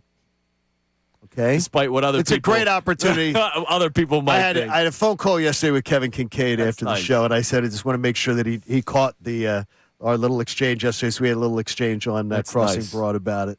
It's like, look, it's for those of you who aren't entitled, it is a wonderful opportunity for you to have a great night. We're going to have a good time. I can't wait. It's going to be a lot of fun. All right. I'm going to make you really have to think hard. Really? Because I think a lot of you tried erasing it from your memory. I'm not going to make you think all that far back, though. So yesterday, legal tampering. Even though tomorrow is technically the beginning of the new league year. All right. Yesterday was legal tampering for the 2026-27 NFL season, which I believe means the official closing of the 2025-26 campaign. Which we are all happy to see. Yeah, thank God. Yeah, let's finally put it to rest. I'm glad that's let's over put it with. to rest. So I have 2025-26 Eagles season trivia questions for you. So I'm not making you go all that far back. You got horror music? Well, for some of them, they will be horrific. Some of them, they might not be. Your example question, so don't text in the answer just yet. This is just for Connor and John. Okay. Who had the most receiving touchdowns for the Philadelphia Eagles last season? Dallas Goedert. That is correct. So if that was one of the real questions, what I would ask you to do is to text in what you believe is the correct answer to 610-632-0975. And all the texts that come in, we would pick one person that got it right, and they would be in the running for the Sixers tickets in the spot in Knockout. And at the end of the show today, we will announce our lucky winner. That's great. So I have 2025-26 Eagles trivia, so I'm not making you go back. You're not going to make people like you get, and these aren't going to make people sick to their stomach, is it? Well, some of them might. Oh, boy. I don't know. Kevin Patullo questions? Well, there you go. Who was the offensive coordinator of the Philadelphia Eagles? Well, he'll never positivity rabbit. He will never be forgotten. That's very good. Rabbit. And they lost, 2 straight after that? Or 3? Was it the 3 straight losses? No, they won the one after. They won the one after. Because the one after was the Raiders. And then they fell apart. Okay, because I thought they destroyed it. Oh, they did destroy it. No, after the loss in L.A., they destroyed it. And I think they won the next game after that. All right. So, I don't know. I blacked out half that season. As we all should have. As Kevin Patullo did in the second quarter and third quarter of football games. He blacked out on the sideline and did not know what plays to call. That's why he said, when in doubt, hitch route. 610-632-0975. Did he actually say that? Is that on the mic'd up? I wouldn't be surprised, dude. Like, would you put it past them? No, I wouldn't. Man, I can't think. Oh man, it's 2nd and 12. The clock's ticking. Well, you guys played foreign routes. You guys have played Madden 1,000 times more than I have. Have you played guys in Madden that are like that? Yeah, probably. Yeah, because I think that's where he got his play calling abilities from. My buddy Jimmy ran the same 2 plays, and you know what? Half the time it worked because it's a video game. There we go. All right, coming up next, I'll ask the first legit question for you to try to get a spot in Knockout and the pair of Sixers tickets. So we'll do that coming up next. Also, Connor, you get to settle a split on day one enjoyment of NFL schedule. Of the calendar year of the NFL, John and I were split on something. He mentioned it earlier because he did not look at the show sheet, that bastard. So coming up next, we will get into a topic that I would also like to see how people feel about this on the text line at 610-632-0975. So I'm curious where people come in on this. We'll get into that coming up next. Your chance to win these Sixers tickets and the spot and knockout begins next. It is Kincade and Salciunas on this Tuesday, post-legal tampering Monday, 97.5 The Fanatic. Cancer diagnoses are a scary, scary thing, and whether it's you, whether it's a family member, or whether it's a friend, the consultants in medical oncology and hematology are ready to help. And when I tell you help, that means offering a quick consultation. That means giving you clear communication. And more importantly, giving you an individualized plan so you know exactly what to expect. All those things are critical to you. Having gone through this 3 times in my life, I know that the care that you're going to get from the consultants in medical oncology and hematology, well, it's second to none. And since they work with hospitals across the tri-state area and they're an independent practice, they can give you seamless care. So they quarterback everything for you, but they can direct you all across healthcare systems. They don't keep you within one tree of one healthcare system. So that means you can go to the best doctors across multiple healthcare systems. So you're going to get clarity. You're going to get control. And most importantly, you're going to get a diagnosis and a plan that hopefully leads to a wonderful success. I know that I'm here today because of them. The consultants in medical oncology and hematology, they're second to none. I want you to visit cmoh.org and take that first step towards getting yourself some peace of mind. Now on 97.5 The Fanatic Sports Update. Some big losses for the Birds. I'm Connor Thomas. And the Eagles were relatively quiet on day one of NFL legal tampering. They didn't sign any new players. They did have some big departures, though, with Jalen Phillips going to the Panthers, Nico Dean to the Raiders, Reed Blankenship to the Texans, and Jahan Dotson signing with the Falcons. We're only a day in, too, and Rob Motti of the Associated Press joined us yesterday. He talked about, well, it could be another name that Eagles fans look for potentially moving on. I feel like Dallas Goedert is probably likely to be gone. There's some veteran free agent tight ends out there. David Njoku's one of them who I've always liked his ability to play. Maybe he's a one-year type guy. So there are some other options to these players leaving, as you heard, but they're big losses. The Eagles are going to have to find their replacements quickly. The Phillies did make a signing. They signed Jesus Lazardo to a 5-year, $135 million extension. He's now signed through 2031. Sixers lost to the Cavs 115-101 last night. They play the Grizzlies tonight, 7 p.m. You can hear that game here on The Fanatic. Flyers lost to the Rangers 6-2. They're off tonight. Union take on America in the CONCACAF Champions Cup round of 16 tonight at 7 p.m. And Team USA took down Mexico 5-3 last night in the World Baseball Classic. They play Italy tonight at 9 p.m. This update's brought to you by Papa John's. Introducing new pan pizza from Papa John's. Order a medium, one-topping pan pizza, just $11.99 when you download the Papa John's app or at papajohns.com. Better ingredients, better pizza. Papa John's. I'm Connor Thomas for the home of the Sixers, Flyers, and Union. 97.5 The Fanatic and The Fanatic.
7 a.m. hour is brought to you by the BetParks online casino and sportsbook app. Live bet sports on the BetParks app. Play all your favorite casino games. There's always another way to win on the BetParks online casino and sportsbook. Got to be 21 in Pennsylvania, Jersey, or Maryland. Gambling problem? Call 1-800-GAMBLER. All right, 7:30 here on Kincade and Salciunas 97.5, The Fanatic.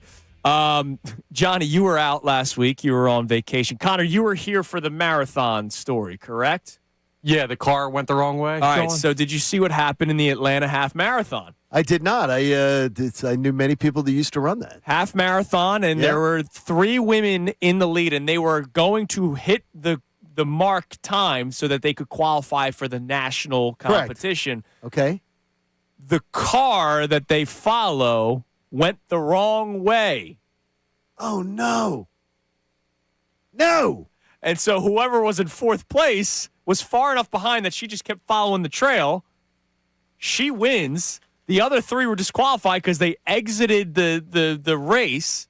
Oh, no. And so they did not qualify. They're going to have to run again to try to become an automatic qualifier for these national. Because if you finish within the top 3, you're an automatic qualifier. So these girls who train there, and God knows how long they've been training, were right behind the car that then led them down the wrong path. Here's what I don't understand about it.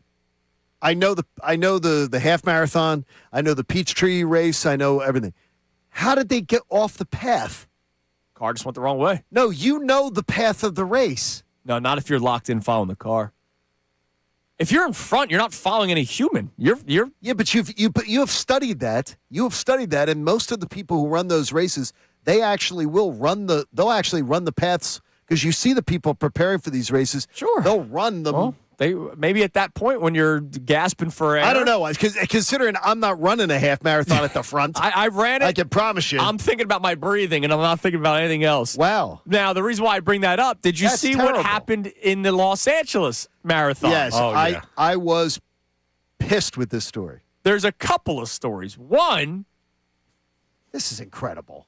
For God's sakes. If you ran 18 miles in the 26.2 distance, which is a full marathon, you got a medal for finishing. That's incredible. What are we doing?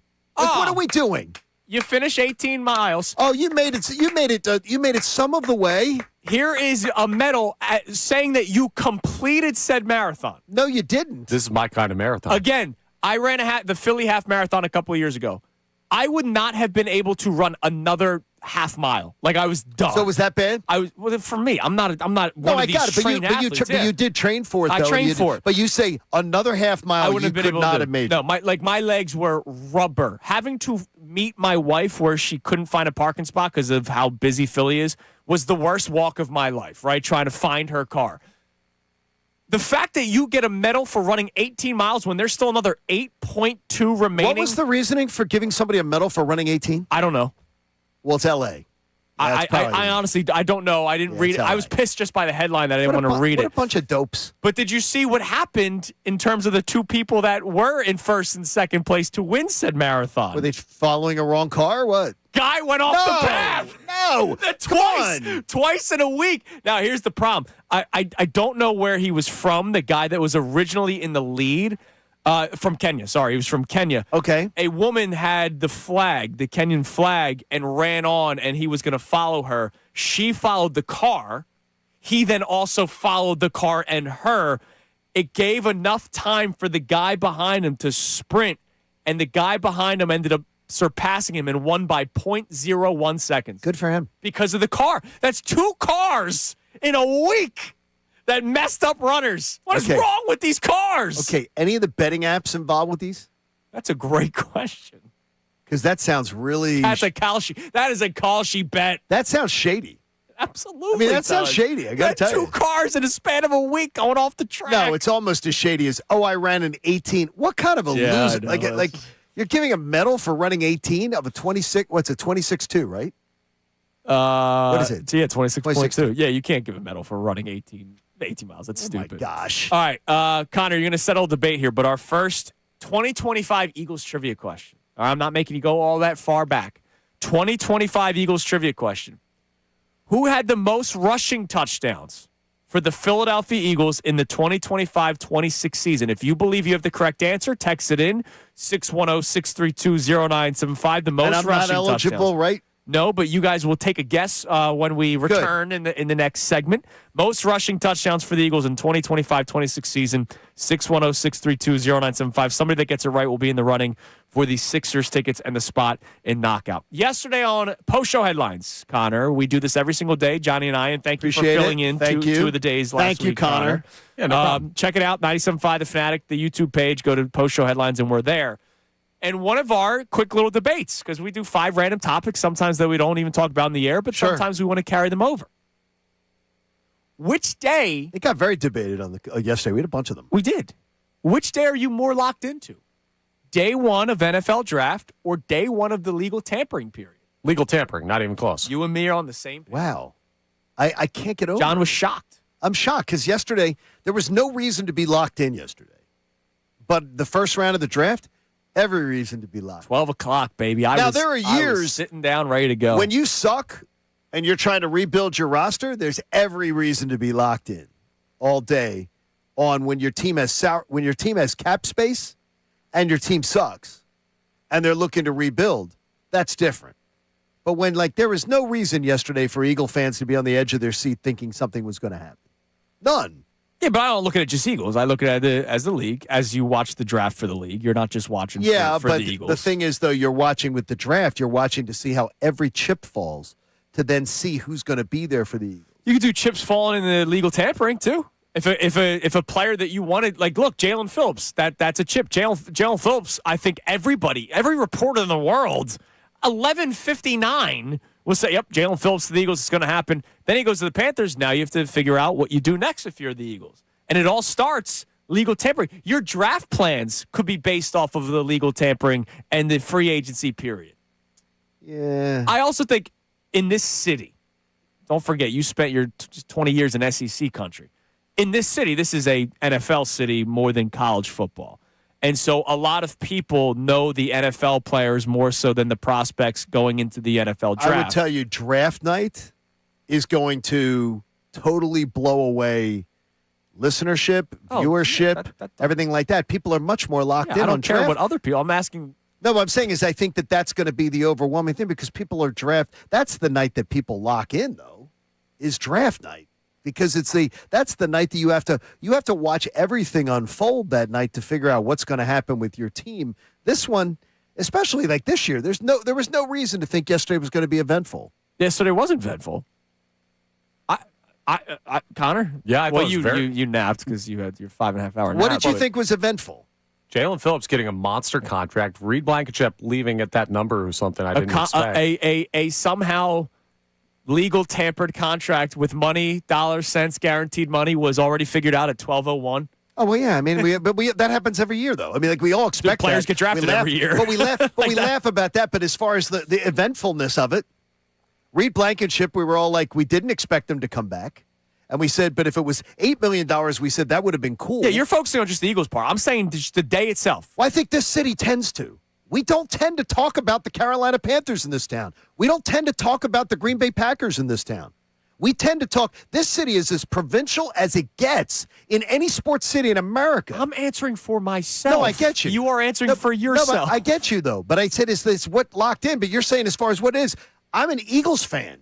So to me, my focus is always in what's the Eagles angle? What is the Eagles? How does this affect the Eagles? Yeah, but day 1 of the draft, you're going to make 1, maybe 2 picks. Because I'm going to watch how it breaks down going, okay, this is happening, this happened. Is Howie moving up? By the way, you don't think certain signings with other teams could impact the Eagles one way or another? Either A, you didn't land said player, or B, what if they sign with a rival team? To me, that is an eventful day. I get what you're saying. I don't think that there was anything, though, that was going to be eventful. I don't think it was eventful for the Eagles yesterday. How about this? I'll speak it more your language because you care about this more than I do. I would imagine, and you can clarify this. I'm just speculating. Sure. You're Mr. Johnny Vegas. I would imagine legal tampering day, or at least once the contracts are official on Wednesday, has more of an impact on Vegas odds than day 1 after the NFL draft. It absolutely does. Well, there you go. It absolutely does. You will see more potential movement of teams based on that, because the teams that are going to move potentially because of the draft are going to move because of guys that we probably already know. Sure. And it may be a movement of 1 or 2 wins at the bottom of the draft, because the most impactful players in the draft are going most early. Right. I think I've seen the Eagles draft. By the way, those most early teams usually stink, so they're going to win maybe 2 or 3 more games. Exactly. I've seen the Eagles after a draft have their number moved by 1. Yeah. Rarely do I see it move much more.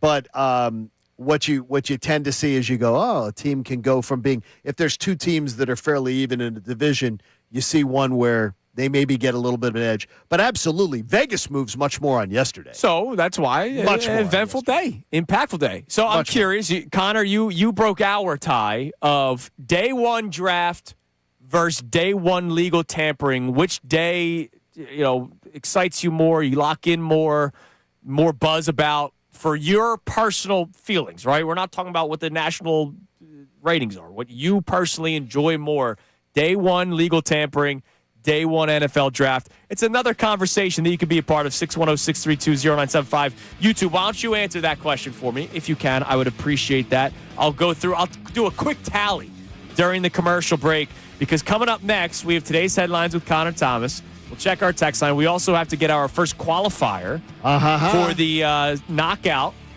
Which is going to be a fun event. 2025-26 Eagles trivia. I know you guys all love that season. Let's relive it. What a year. It is Kincade and Salciunas on this Tuesday morning, 97.5 The Fanatic. I was glad to have a Bradford white water heater in my home. It's great. You get back from vacation and the water in the shower is not as good as it is at home. That's because when you don't have a Bradford white water heater, it's not as reliable. You want to stay comfortable. You want to stay content. You want to be able to have all the hot water you need to be able to take relaxing showers, to be able to run the dishwasher, to be able to run your laundry. Well, Bradford white water heaters are built to be the best with the finest components from around the world. And if your current water heater isn't getting the job done, it may just be old.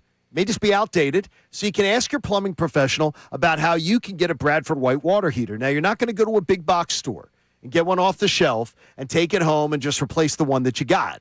You go to bradfordwhite.com, find the plumbing professional near you by your zip code, and they're going to put you in touch with one. They're going to know the exact model that you're going to need. You might want 25, 50, 75-gallon tank models like you have currently in your home, or you may want to try one of their new Infinity tankless or Aerotherm hybrid heat pump models. These things are sleek, small. Some of them even mount on the wall. They take up very little space, but what they do is they give you fantastic efficiency. They save you in costs of being able to heat your water, because I got to tell you, I've said it many, many times, how you heat your water, it does matter. Choose efficiency. Choose local. Choose Bradford White. Go to bradfordwhite.com. No hot takes, no rage.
Kincade Salciunas is back from the break. I wonder what they're going to get into. All right, it is 7:47 here on Kincade Salciunas 97.5 The Fanatic. We will get to today's headlines with Connor Thomas momentarily. Do we have a qualifier for our first chance to get a spot in Knockout?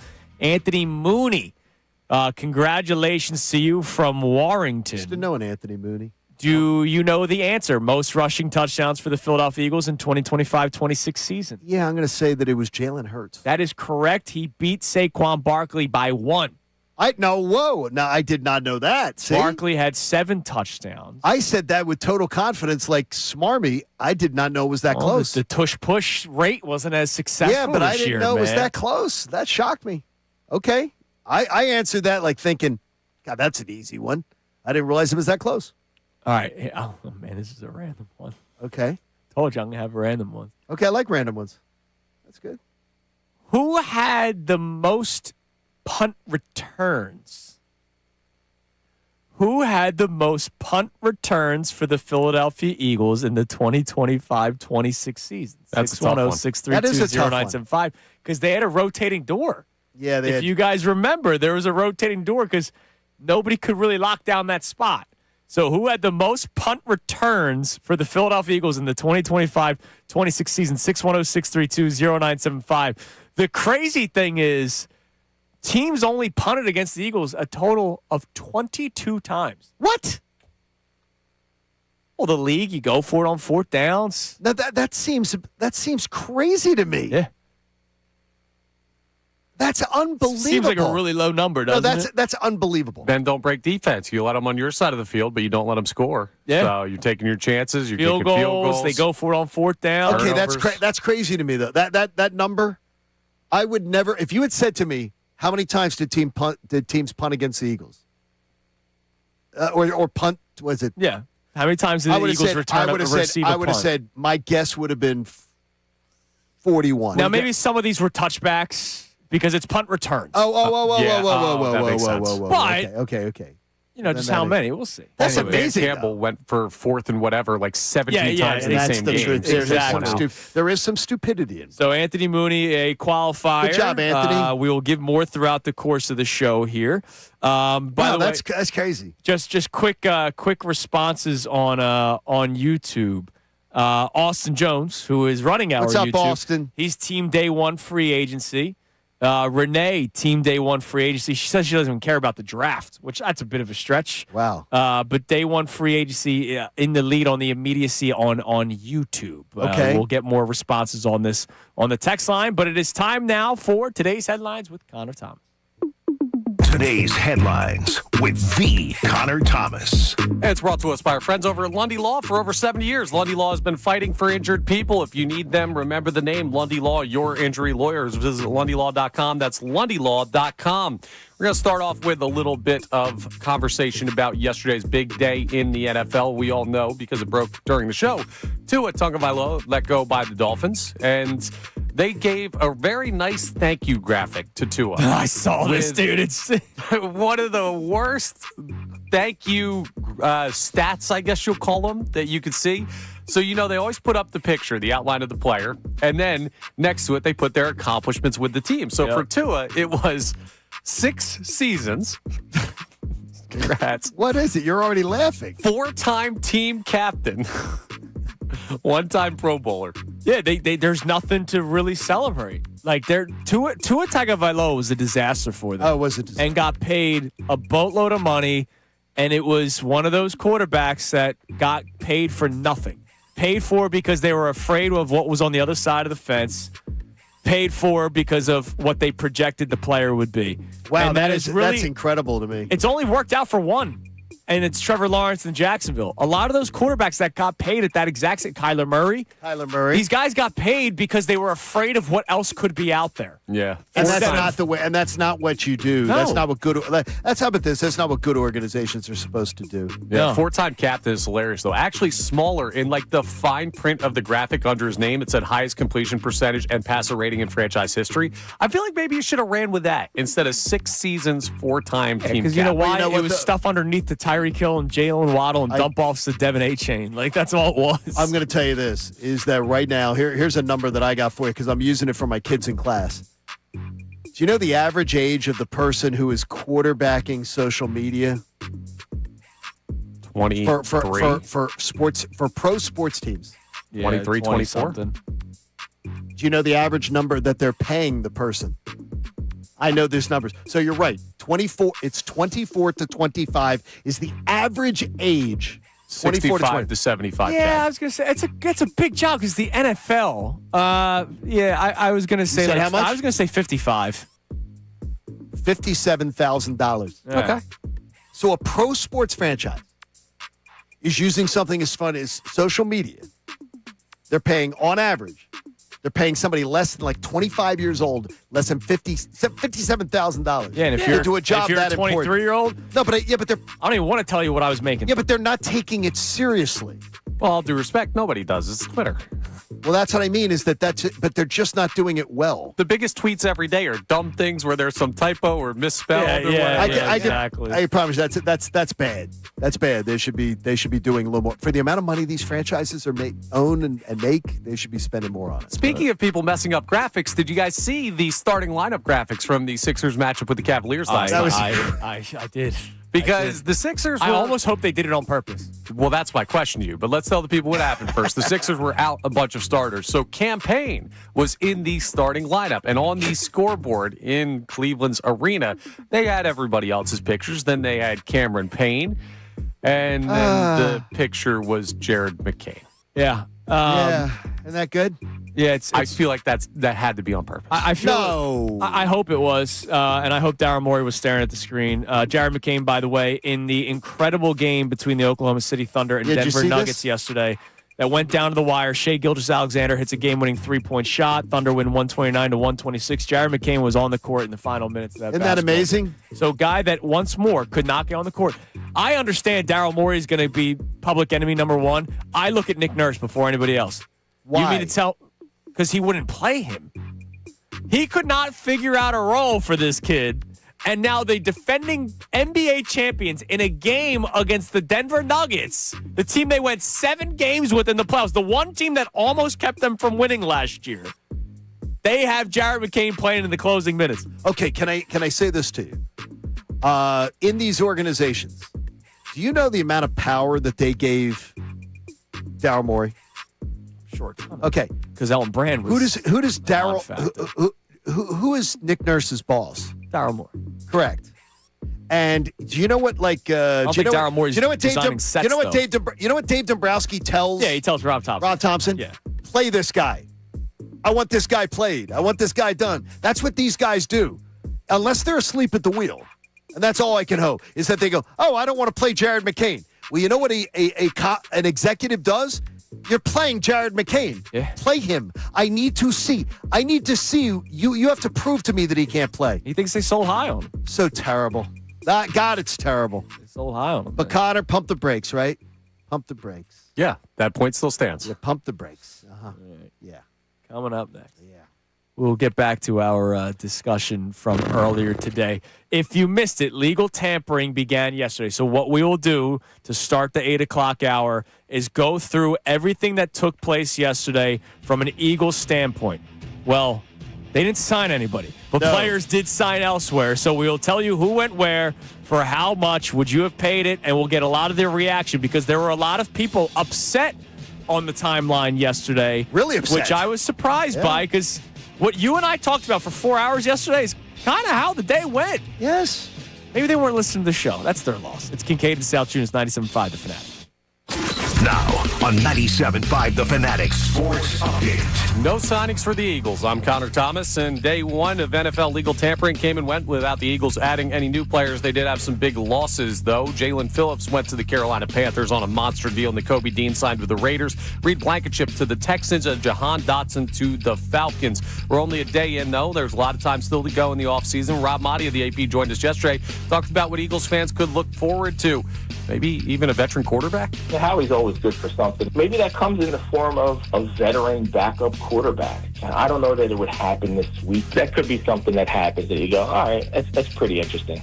We'll keep you updated as the offseason continues to unfold. Phillies did make a signing. Jesus Lazardo signed to a 5-year, $135 million extension. He's here now through 2031. Sixers lost to the Cavs 115-101 last night. They'll play the Grizzlies tonight, 7 p.m. You can hear that game here on the Fanatic. Flyers lost to the Rangers 6-2. Union take on America in the CONCACAF Champions Cup round of 16 tonight. That's a 7 p.m. kickoff. And Team USA took down Mexico 5-3 last night in the World Baseball Classic. They play Team Italy tonight at 9 p.m. Zack Berman joins us coming up at 8:30 for his reaction to day one of NFL legal tampering. Scott Lawberg at 9:05 on the Jesus Lazardo extension. This update's brought to you by Mothers Against Drunk Driving. For victims of drunk and drug driving, your grief is unique, but you are not alone. You always have a place in MAD. Call the 24-hour victim helpline at 877-MADD-HELP or visit MADD.org. I'm Connor Thomas for 97.5, The Fanatic.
Let me tell you something. I may give them a hard time, but they're really not that bad. At least most of the time. Now let's listen to more Kincade and Salciunas before I change my mind. It is 8 a.m. Thank you, Ricky Patalico, here on Kincade and Salciunas, 97.5, The Fanatic. Coming up later this segment, an awesome story that I read during the break just after today's headlines with Connor Thomas. So I will add to, we'll have an extra today's headlines coming up in a little bit. And before we get to this Eagles stuff, speaking of awesome stories. So the World Baseball Classic continues right now. Czechia and Japan are playing. Japan's 3-0. Czechia's 0-3. I didn't even know they'd had players. Well, they're finding everyday people, which I will tell you about in a second. But Japan, they're not playing. Shohei's not playing because they're already locked in. They're going on to the next round outside of pool play because they're undefeated.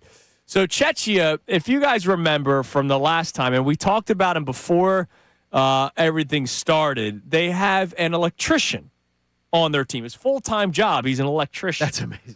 His name is Andre Satoria. He's an electrician. He just pitched his last game. He's retiring from professional baseball. I don't know what he does in Czechia. He's an electrician, so I don't know if he's playing Sunday League. I don't know what my man does. But this is his last competitive game on some sort of stage. How old? Good question. Probably I saw a picture of him. He looked a little like he's a little older. Believe it or not, MLB.com does not have his age on there. Wow, I mean, come on now. Don't they have an electrician's page? But he just pitched 4 2/3 of scoreless baseball against Japan, which even without all these starters, that's an incredible story for a guy that's a full-time. He's 29, full-time electrician. I thought he was older. Going out there one last time. That's awesome. And that's cool. Like that's why awesome. I love this kind of stuff. Even though their team stinks and they're never going to win anything and they're never going to be competitive, it's still cool. And Bryce says it's not the Olympics. It's not the Olympics. So Bryce is all sad-faced. Bryce is really lucky, though, that he's, got Judge bitten him. We'll talk about it later. Good. Bryce struggling a little bit in the WBC. Maybe that's a good thing. Because we had the opposite not that long ago. Trey Turner. All right.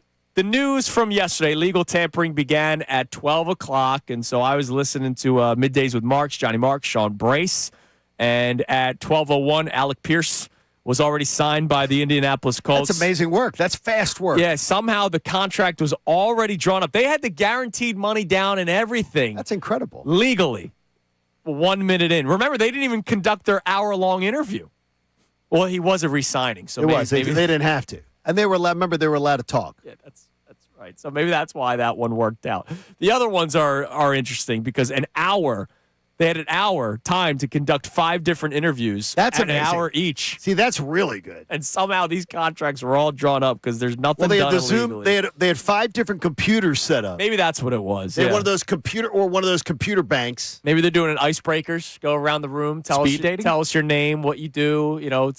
What's your favorite vacation spot, and that's how they determined who they wanted to sign. Anyways, jokes aside, the Eagles had 4 players of note heading into free agency that we've been talking about for a while now. Dallas Goedert, Nico Dean, Reed Blankenship, and Jalen Phillips. You can throw Jahan Dotson out there, who got paid a lot of money by the Atlanta Falcons, who are also interested in Tua Tagovailoa. So can't believe it. I don't know what's going on down there. I can't believe it. In your old stomping grounds. I can't believe it.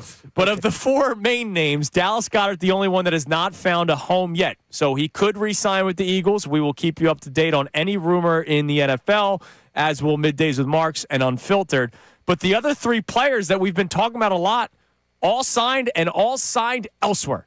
Jalen Phillips goes to the Carolina Panthers. Nico Dean goes to the Las Vegas Raiders. Reed Blankenship, the last one, he goes to the Houston Texans. Phillips, a 4-year, $120 million contract, 80 of which is guaranteed. As much as I liked him, I was not going to give him that contract. That was crazy. When the terms came out, I was in shock. Now, did you cry a little bit? No. You didn't cry at all? I mean, you're not going to see him anymore. $30 million? I know, but you're not going to see him anymore. It's not your money, too. I mean, it's like he went off. There have been breakups, and then you're happy for the other person because they went on to a better place. Like they went to a better situation. Yeah, like if my girlfriend left me for Ryan Gosling, I get it. You'd be like, all right, like, sure. Jalen Phillips left us for $120 million. Yeah, I can't blame the guy. The range of 20 to 25 that was being talked about was blown out of the water by the Carolina Panthers. That was above the range of 20 to 25. 30 per, 80 guaranteed. Really good player on a really good defense. But I'm not paying that money. And then there was Nico Dean, who goes to the Raiders. We're just happy that he got paid. Congratulations. He's a guy that I don't think there's a single Eagles fan that doesn't like Nico Dean, right? Like, no. We're all happy for him. But the last three to 4 years, he's been injured. Yeah, and so they had to draft his replacement. They made the right decision. Best part is he's not with the Cowboys. He goes to the Las Vegas Raiders. And, oh, by the way, the Cowboys, they keep on losing. They wanted Max Crosby. They did not acquire him. He goes to the Baltimore Ravens via the trade. They wanted Nico Dean. I saw Jane Slater tweeting this out. Like, they really, really, really wanted him. They did. They lost out on him.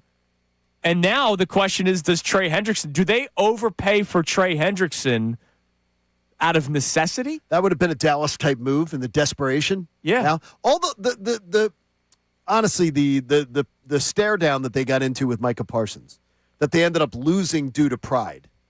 And now they're trying to do all these moves just to make up for it. John, I talked about... He was in-house. He wanted to be there. He would have paid. We talked about it here, but obviously when I do the ESPN shows, you know the Dallas Cowboys are talked about. Sure. You've absolutely. done it. Yes. You know how it was. That's the way it works. I was wondering, could this be the Micah Parsons situation? Could this be that situation where finally somebody goes, man, I don't want to go there? like money talks, right? If you're getting paid, if Nico Dean was offered $5 more million by the Cowboys, I would imagine he's a Dallas Cowboy. Absolutely. Right? Money talks. No question. But are there some players that are like, man, that situation has always been such a circus that I'll take a little bit less money to go to a situation where I'm going to, A, be comfortable, B, maybe actually have a chance to win, and C, it's going to be a well-run. I don't believe that's the case here. I think that Nicobe liked the situation. Looked at the two situations and maybe liked it better. Maybe he didn't want to go play for Eberflus. Could be. That could, the whole setup there, Shoddy, Eberflus, and of course then going there. Even though he loves what he sees with he's coming in with a coach that he knows is DC. Maybe he doesn't believe in the whole system of the whole team. Maybe the whole team. I don't know. Maybe that's it. I just wonder, when does the circus become so much that people are like, you know what? If I'm getting offered the exact same money in a different situation, why not go to the situation that's not a circus? Yeah, well, the Raiders are not exactly the cleanest organization. Yeah. Well, you're bringing in a guy now, and the Kubiak name in NFL circles, his father's, was one of great sort of stability and reputation and everything. And now he's been part of a success, and now he's going to try to build his own. So, and they just got the All-American boy at quarterback to try to change the vibe there. Yeah. I don't know. Maybe he wants to take a leadership role. Well, he's going to take a leadership role. I'm just saying, I don't think anyone in the history of the world has ever said, I want to avoid a show. That's true. I'm going to go to the Raiders. Yeah, that's a good point. That is a good point. And then Reed Blankenship, the last one, he goes to the Houston Texans. Not that much money. And everybody's happy for him. But $8.25 million. Yesterday morning we did the list, and we're like, because there was some speculation that he could get in the 10 to 12 range. And I was like, 10, I'm out. But when we talked about 8, we all agreed, 8. Yeah, I'd be in on that. We never thought it would be at 8. But the Eagles said, nah, we're good. Because I would imagine that's money the Eagles did not offer. Because if they had offered that contract, I would imagine he'd be here. Yeah. So to me, Reed Blankenship didn't get offered that by the Eagles. And that's a good defense, and it's DeMeco Ryans. So. Oh, no. They respected him, right? Yeah, absolutely. So that's good for DeMeco. I would have done it not because of my love for Reed Blankenship, as you guys know. Exactly. I would have done it because I don't know what they do now. Like, they're going to have to sign, I imagine. I know they restructured the contract of Michael Carter II, the player they traded from the Jets last year, who can play safety. But this is a can play safety on one side and can Drew Makuba stay healthy on the other side. The restructuring of his contract, was it to, though, potentially cut him, though? Could be. I don't know. I don't know. Like, I don't know if that was a restructuring to keep or restructuring to let go. I have no idea. I know Epps was around last year. Is that something that they revisit? I'd love to see them. Veteran out in the backfield, there's got to be in the somebody. Safety position. There's got to be a veteran, right? Yeah, that's why the money is why I'm a little confused that they didn't bring him back. But they may think that he's got. Look, I'm not a football guy, right? And I see limitations in Reed Blankenship's game. Maybe they know more. Are there eggs left in the incubator? Have we checked? We got to send somebody in there to see if there's the fact that DeMeco Ryans wants him should be a reason for pause. Yeah. But then again, you could say the same thing about Vic Fangio. If Vic Fangio didn't want to pay him X amount of money, right? I respect Vic Fangio as well. All right, you can text in your reaction because a lot of people were upset yesterday on the timeline. 610-632-0975. What do we got, Connor? So we have people checking in on the excitement conversone, too, that we just got into. Oh, yeah. So we were asking people. John and I got in a little debate on post-show headlines. Check it out on YouTube every single day. Day one of legal tampering versus day one of the draft. What gets you going more? What do we got? This texter says, the draft is fun, but it is a much slower-paced event. Yesterday was one of the most exciting free agency-type days I've seen in a while, and it was back-to-back-to-back updates in the league on known talent. Yesterday was more exciting than the draft will be. See, that's the lack of attention span society. Maybe that's why Connor and I more day one free agency because of the quickness of it. Yeah. It's the way I just look at it is that it's to me is there's so many years where exactly like the last couple where there's been no reason to expect the Eagles to even be a player. The draft, unless your team has traded away their number one pick or all of unless you're a fan of the Rams, You have every reason to be engaged. The first 2 nights of the draft are mission critical to your team being a Super Bowl type contender. But you keep doing the Eagles thing. I just am excited about the league. Like the league day one free agency, it's all over the place. Yeah, but the thing is, you're watching during the draft, you're watching the whole league unfold, but then it's how it affects your team. But all those storylines affect your team because our guys going off that are going to come together. But I don't know those dudes. Like I do a little bit.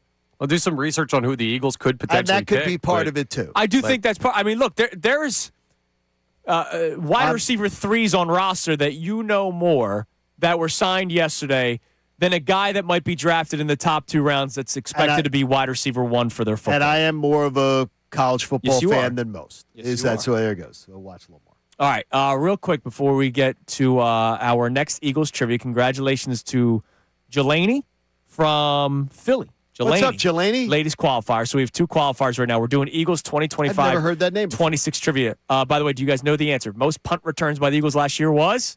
That would be Britton Covey. Correct, with 11. Xavier Gibson had 6. Jahan Dotson had 5. Wow. Britton Covey only played 6 games. So the weird thing is I thought Britton Covey would not, and then I wondered when you gave the number. Yeah. I'm like, okay, that's incredible. So Britton Covey had the most punt returns. I forgot Xavier Gibson existed. Yeah, remember, they signed him just for that, and he sucked. Yeah, he was fumbling. Yeah. He fumbled numerous times. He literally got brought in to do one thing. It's like Jake Elliott, and he wasn't good at it. All right. By the way, sorry, Jake. We find anything else with Jake? Yeah. No, he's still on the roster, man. No, they get this. I'd see with some of those compensatory picks, they can draft a quarterback, kicker. I mean, quick yeah, kicker. They could. They can do it. They're going to do it. They do. All right. Right after today's headlines, I saw this story pop up from the New York Post. So sorry that I couldn't tell this to you before headlines. It came out at 3:25 this morning. What? I guess for the news broke. The news broke earlier. It was for the morning news. Okay. All right. There is a restaurant in Alabama. Okay. That serves oysters. It's like apparently a famous spot. Okay. Called Winsel's. Winsel's Oyster House in Mobile, Alabama. Mobile. Okay, I was going to say it better be down in Mobile.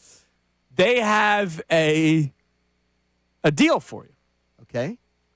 That if you are 80 years old, you get a free dozen oysters for your birthday to celebrate. It has to be 80? You have to be 80 years old. And your dad has to be there too. What?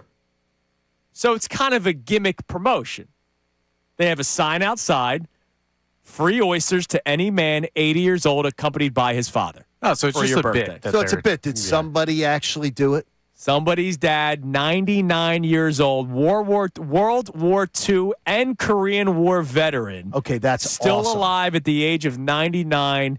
He and his son shared a dozen oysters for free. His son turned 80, and the dad was 99. Okay, that's amazing. And they asked the restaurant, has this ever happened before? The answer was no. So for the first time the restaurant opened up in the 1930s. Okay, that's amazing. So the first time in the history of this restaurant being open in Mobile, Alabama, the deal hit where there was a 80-plus-year-old patron with his 99-year-old father. How cool is that, man? Okay, that's pretty awesome. James Rush. So salute to James Rush. Yeah, salute. How much are oysters, by the way? Just buy a dozen at that point. I mean, look, it's a good thing if you get I know it's a cool story. It's cool. If you get I'm just saying. I'll save you the time. Haven't you tried to eat like the pizza? Have you ever done the pizza thing like on the boardwalk down Ocean City? I came very like close. Challenge. Remember I took the picture. Connor, we were going to try that. I took the picture for you guys down in the Ocean City boardwalk, and I'm like, okay. I came very close. And then you said you came close. I had a slice left, and I literally could not do it. Like, I could not stomach it. Could not stomach it. And Connor, you say that you absolutely could. Would have not been able to get up off that chair without making a mess at the restaurant. Yeah, I can eat a lot, but I eat very slowly. I'm not a speed guy. So time-wise, you couldn't have done it. Yeah, no. I'm a speed eater. I could throw that pizza back. All right, what else we got on the text line, Connor? Nothing about oysters, nothing about pizza, but we do have a lot on free agency. This texter says, we have Nico Dean's replacement, and the front office really hasn't valued the safety position for the last few years. The biggest loss is going to be Phillips. Even though I would not have given him that deal, the fact that we had to get him last year in the first place shows the lack of depth and impact players at edge. Yeah, I mean, going into the season, that was what I was most worried about. Now, look, I'm biased. I'm an edge rusher guy. Like, I think edge rusher more than cornerback, too. I think you can disguise subpar or average cornerback play with a good pass rush. Would you, do you value the push up the middle above the push from the edge?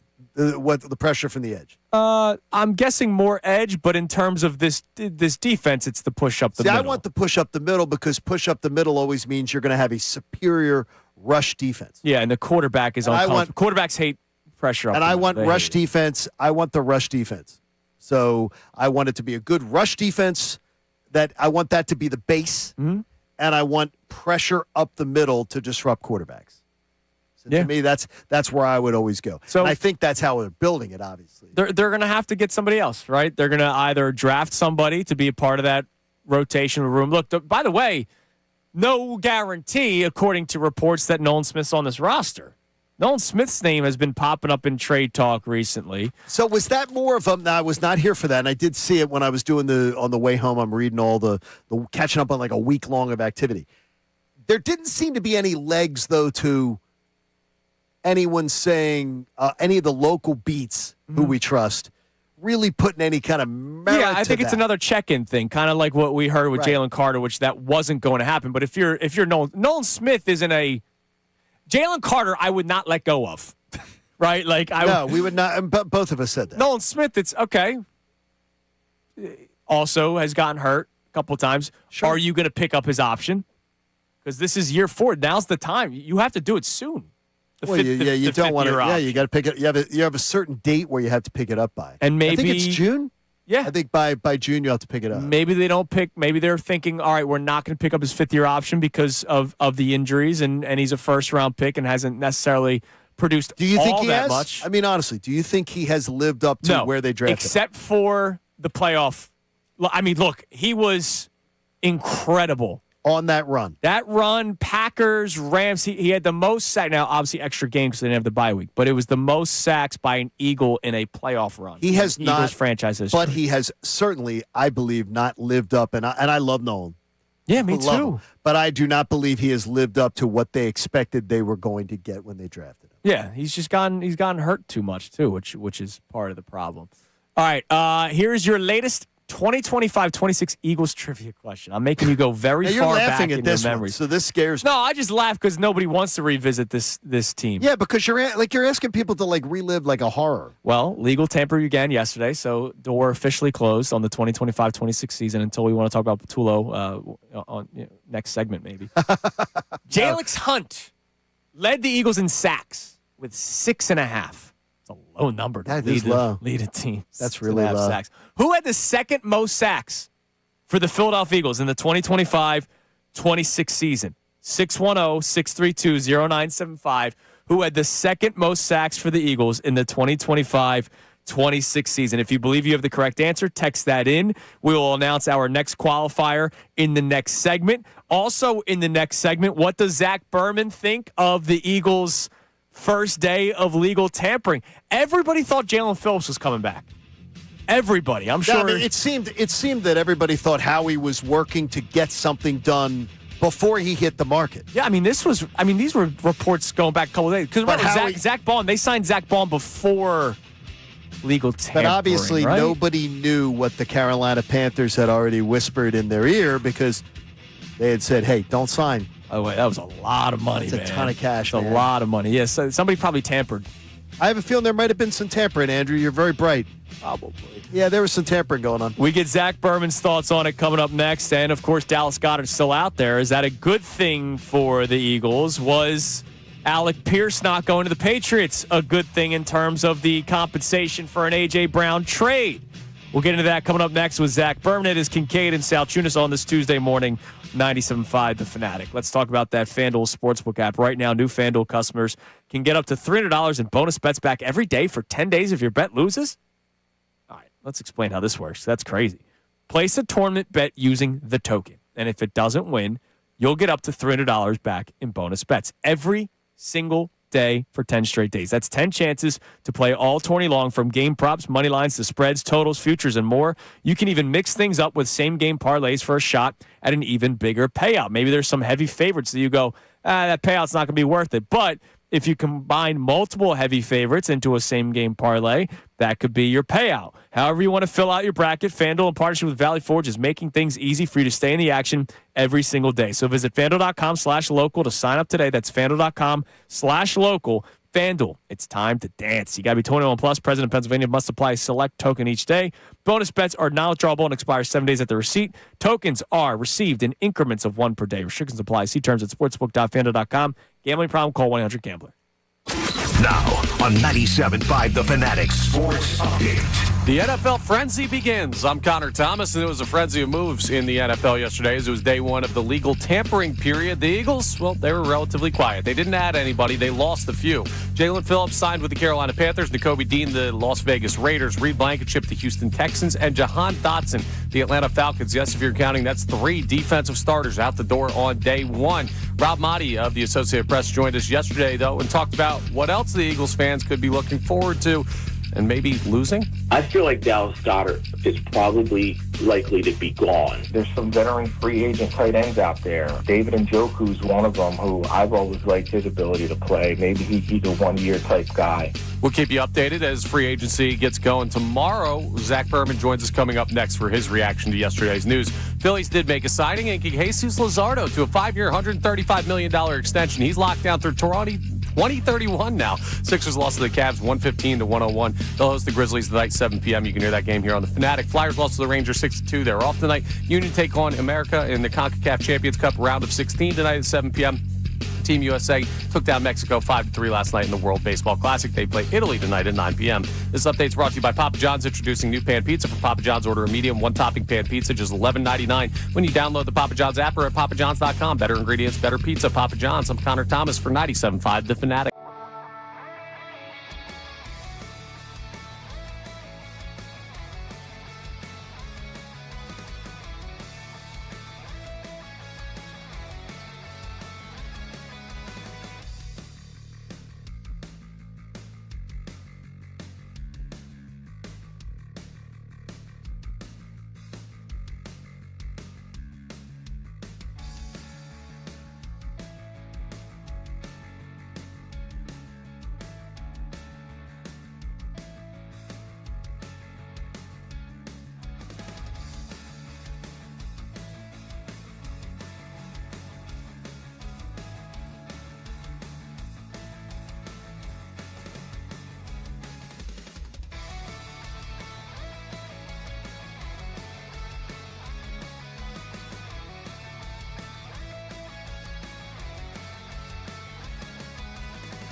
That's it with me, John Marks. That's coming up at 10 o'clock. Let's get back to more of Kincade and Salciunas right here on 97.5 The Fanatic. It is 8:30 here on Kincade and Salciunas, 97.5 The Fanatic. We will be joined momentarily by our man Zack Berman of The Athletic to talk about what went down in day one of legal tampering. We are not even 24 hours in, and there are people furious at the Eagles. Howie, what is he doing? Is he sleeping?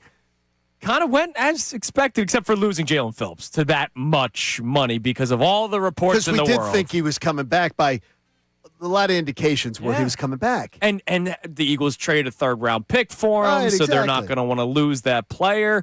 But everybody kept on saying there is a walk-away number. And it hit. Man, did it But he clearly walked hit. away. Reportedly, it was him that walked away because that number might have blindsided the Eagles. Yeah, That's what you're probably. reading. Nobody saw that number coming. No, not at all. So let's talk about it more from The Athletic. Our man Zack Berman joins us here on Kincade and Salciunas. Zach, we were just talking about the Jalen Phillips contract to the Carolina Panthers. It felt like all signs pointing to him returning with the Philadelphia Eagles. Your reaction to what Phillips got from the Panthers? Yeah, I honestly wasn't blown away by it. You know, I would actually push back on like the idea that all signs were pointing to him coming back because he was one of the top 5 free agents in on the market. If he would get to the market, you know, the feeling was it was going to be more, not less than you think, right? And I mean, 30. I thought it was going to be, you know, in the 25 to 27 range. 30 is obviously higher than that, 30 a year. But that's what happens when you're a top free agent hitting the market. So I don't blame the Eagles for not getting the 30, but I'm not shocked that Jalen Phillips, as the top edge rusher, or I guess one of the top 2 edge rushers, hit that number. I can tell you right now is that number seemed, though, incredibly high. I'm more wondering now, do you look at it as the number that they were willing to pay him now gets shifted to either a Jalen Carter extension, or do you think Howie would in any way risk the compensatory pick that they would get next year and go try to sign an edge? Yeah, so to the first part of the question, I view those as 2 separate things. I mean, certainly when you look at it from a cash perspective, you could reallocate that cash to a Jalen Carter extension. I would have imagined a Jalen Carter extension or potential one being, you know, the priority or a priority, something that they budgeted out separate from that. Okay. But as far as the comp pick, I think they would really need to be blown away by the player in order to, you know, sacrifice that 3rd-round pick. And frankly, unless you're talking about, you know, Trey Hendrickson on a 1 or 2 year deal, I don't know if there's a player out there who would be in that range that it would cancel out that comp pick. So it would surprise me at this point if they were to sign someone who canceled out the comp pick. I think you'd more likely see a player who was cut elsewhere or a trade or you know, waiting for the draft. But they do need to address edge rusher. I don't think they have enough of that spot right now. Zach, 2-parter for you. One, your reaction to Reed Blankenship getting the contract. He's getting choked up here. Zach. One, your reaction to Reed Blankenship getting the contract that he got from the Houston Texans. And 2, now that he's not an Eagle, what do you believe will be the plans for the Eagles at safety? Yeah, so I did not expect Reed Blankenship to be back. I thought Reed Blankenship would be about, you know, $1.5 million or so higher than what he came in at. I thought he was going to be $10 million. But still, I didn't think the Eagles were going to swim in those waters at safety. You know, if you just look at it, and I wrote this in the Athletic last week, they haven't really played that middle class, if that's what you want to call it. The, you know, guys $7 to $15 million. That they only had one player on their roster last year making in that range. So typically they like top of the league players, or players on rookie contracts, or kind of those 1 year flyers. And I would imagine that's kind of where they look here, is an inexpensive 1 year player, or, you know, a less expensive player than paying Reed Blankenship, who did everything you could ask over 4 years. But, you know, pay him $8+ million. That's kind of not the way the Eagles have constructed their roster in recent years. But they unlike linebacker, they do need to be aggressive at safety. They don't really have the internal options there. I know Sidney Brown was a former third-round pick, but the reality is in 2 years under Vic Fangio, he hasn't earned, Vic Fangio's trust to be a starter. And so this is a good safety draft class. I don't know if they can wait for the draft class.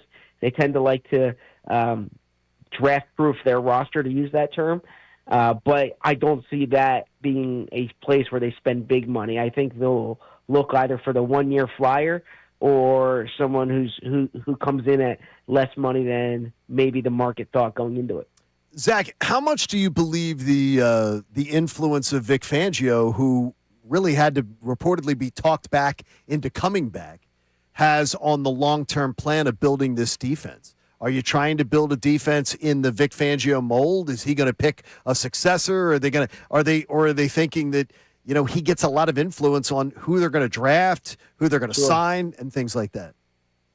Yeah, it's a fair question. I think free agency, you tend to look at those signings as 1 to 2 to 3 years, right? You're not thinking long term there. The draft might be a little different question. My guess is, and especially beyond like the first round pick, you're looking for good players. You're not really thinking about scheme at that point.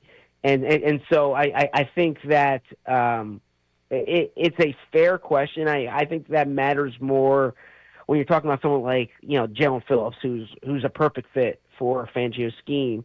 If you were to spend $25 million a year, which I thought they would, on a structure that kind of guarantees 2 years, that kind of makes sense when you're talking about Fangio. But if you're, I do think you need to account for the possibility, especially in the draft, that the scheme could look different or the coordinator could look different beyond next season.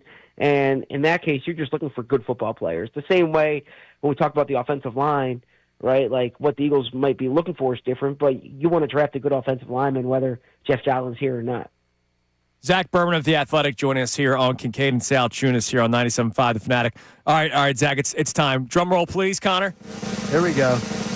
All right. Obligatory A.J. Brown update question. Now that the New England Patriots did not land Alec Pierce or Mike Evans, what's the latest vibe from Zack Berman on the future of A.J. Brown and the Philadelphia Eagles? Yes, I fear being the boy who cried wolf, right? Because if we had this conversation on Friday, I would have said, yeah, this is getting done this weekend. Or I would have thought that's the case. So I don't want to come on here and say it's going to happen, now. It's going to happen post June 1st. I still think that they'll move A.J. Brown, but I can't say that definitively, number one. But to the point of your question, number two, is I think the Patriots not landing a top wide receiver or one of the top guys on the market certainly helps the Eagles' case, and I think that's been the team all along. The watch is the Patriots. We can have a debate about whether you can wait after June 1st for the salary relief, but not get that immediate help as far as the draft is concerned. We can debate kind of the value of a 27 pick compared to a 26 pick, because I do think that there's more value in a 27 pick for the Eagles than a 26 pick, but you also have to figure out what your wide receiver core looks like this year. So I still think that when the Eagles open the season on September 13th or thereabouts, that A.J. Brown will be somewhere else, but I can't tell you when that would occur.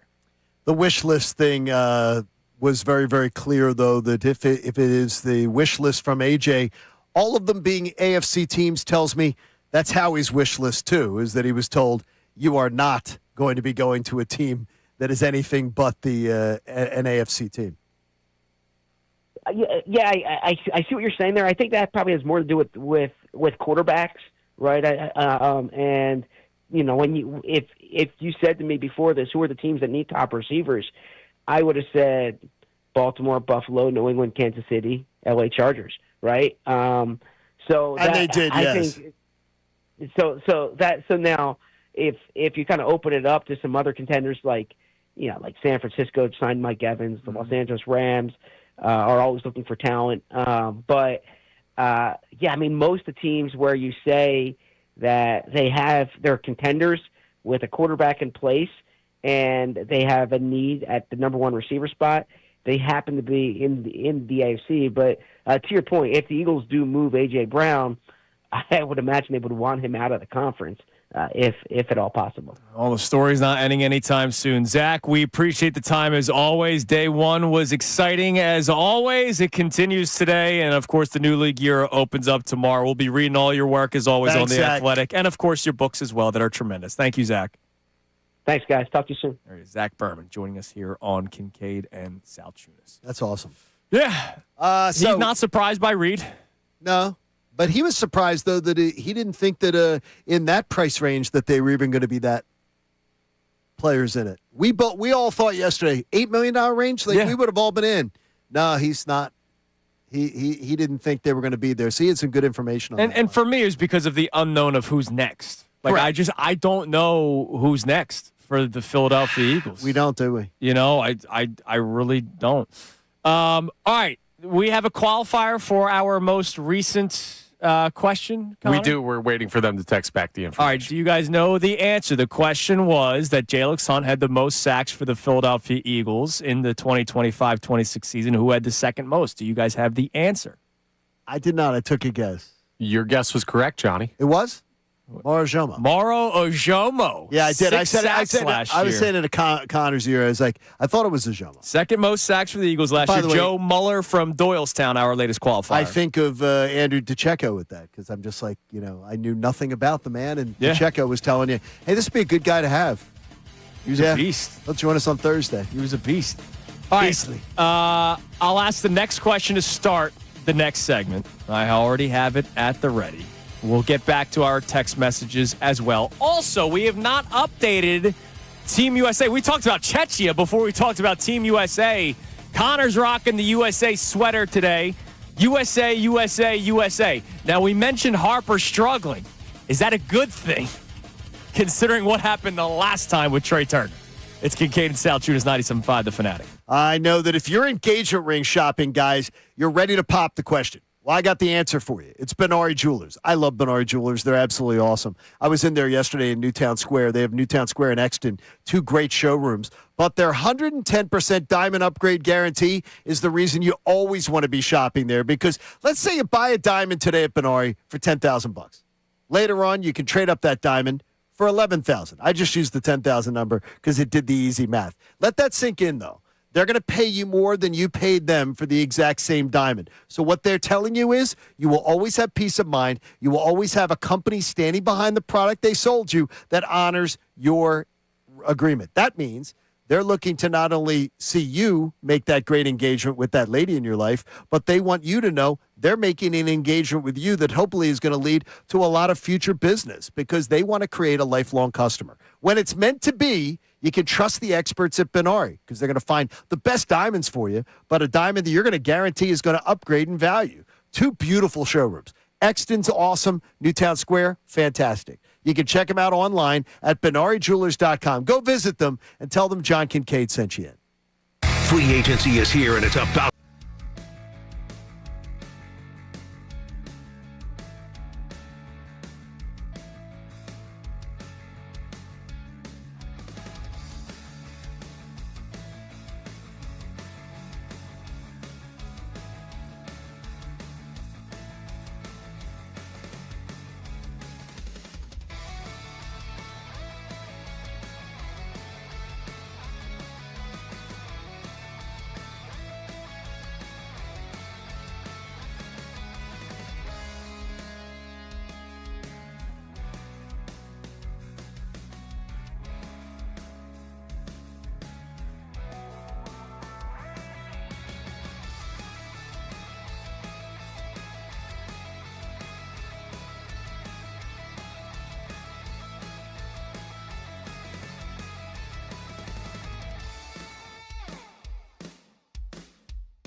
Fanatic. 8:47 here on Kincade Salciunas, 97.5 The Fanatic.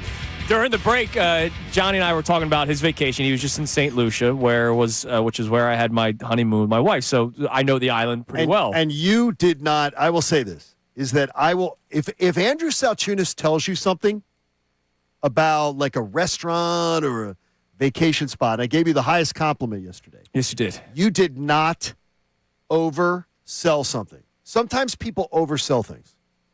You did not oversell St. Lucia. Yeah. I know my own personal likes. Like, I would never oversell cold Chinese food to somebody because I know not everybody would like it. It's awesome. But it is awesome. It's better than the hot. But an island like that, I didn't want to, I didn't want to mess that up. It was fantastic. But there's a beer that's brewed on, it's a very small island. Presidente. No. It's called the Piton. The Piton. Because they have two big mountains and it's a volcano. The Piton beer, they use like the waters that are like near the volcanoes, all this kind of stuff. And John was like, "Wait, did you have it?" And John said, "Yes, it's delicious." The problem is it's such a small island that they don't export it. So like you're only gonna get it if you're there. And it is amazing. It's an amazing local beer. I did just Google, however, that apparently in Florida, if you go to like indie, like those like bottle shops, I could maybe find one. Really? Let me ask you something. Because I'm going to Florida next month. What part of Florida?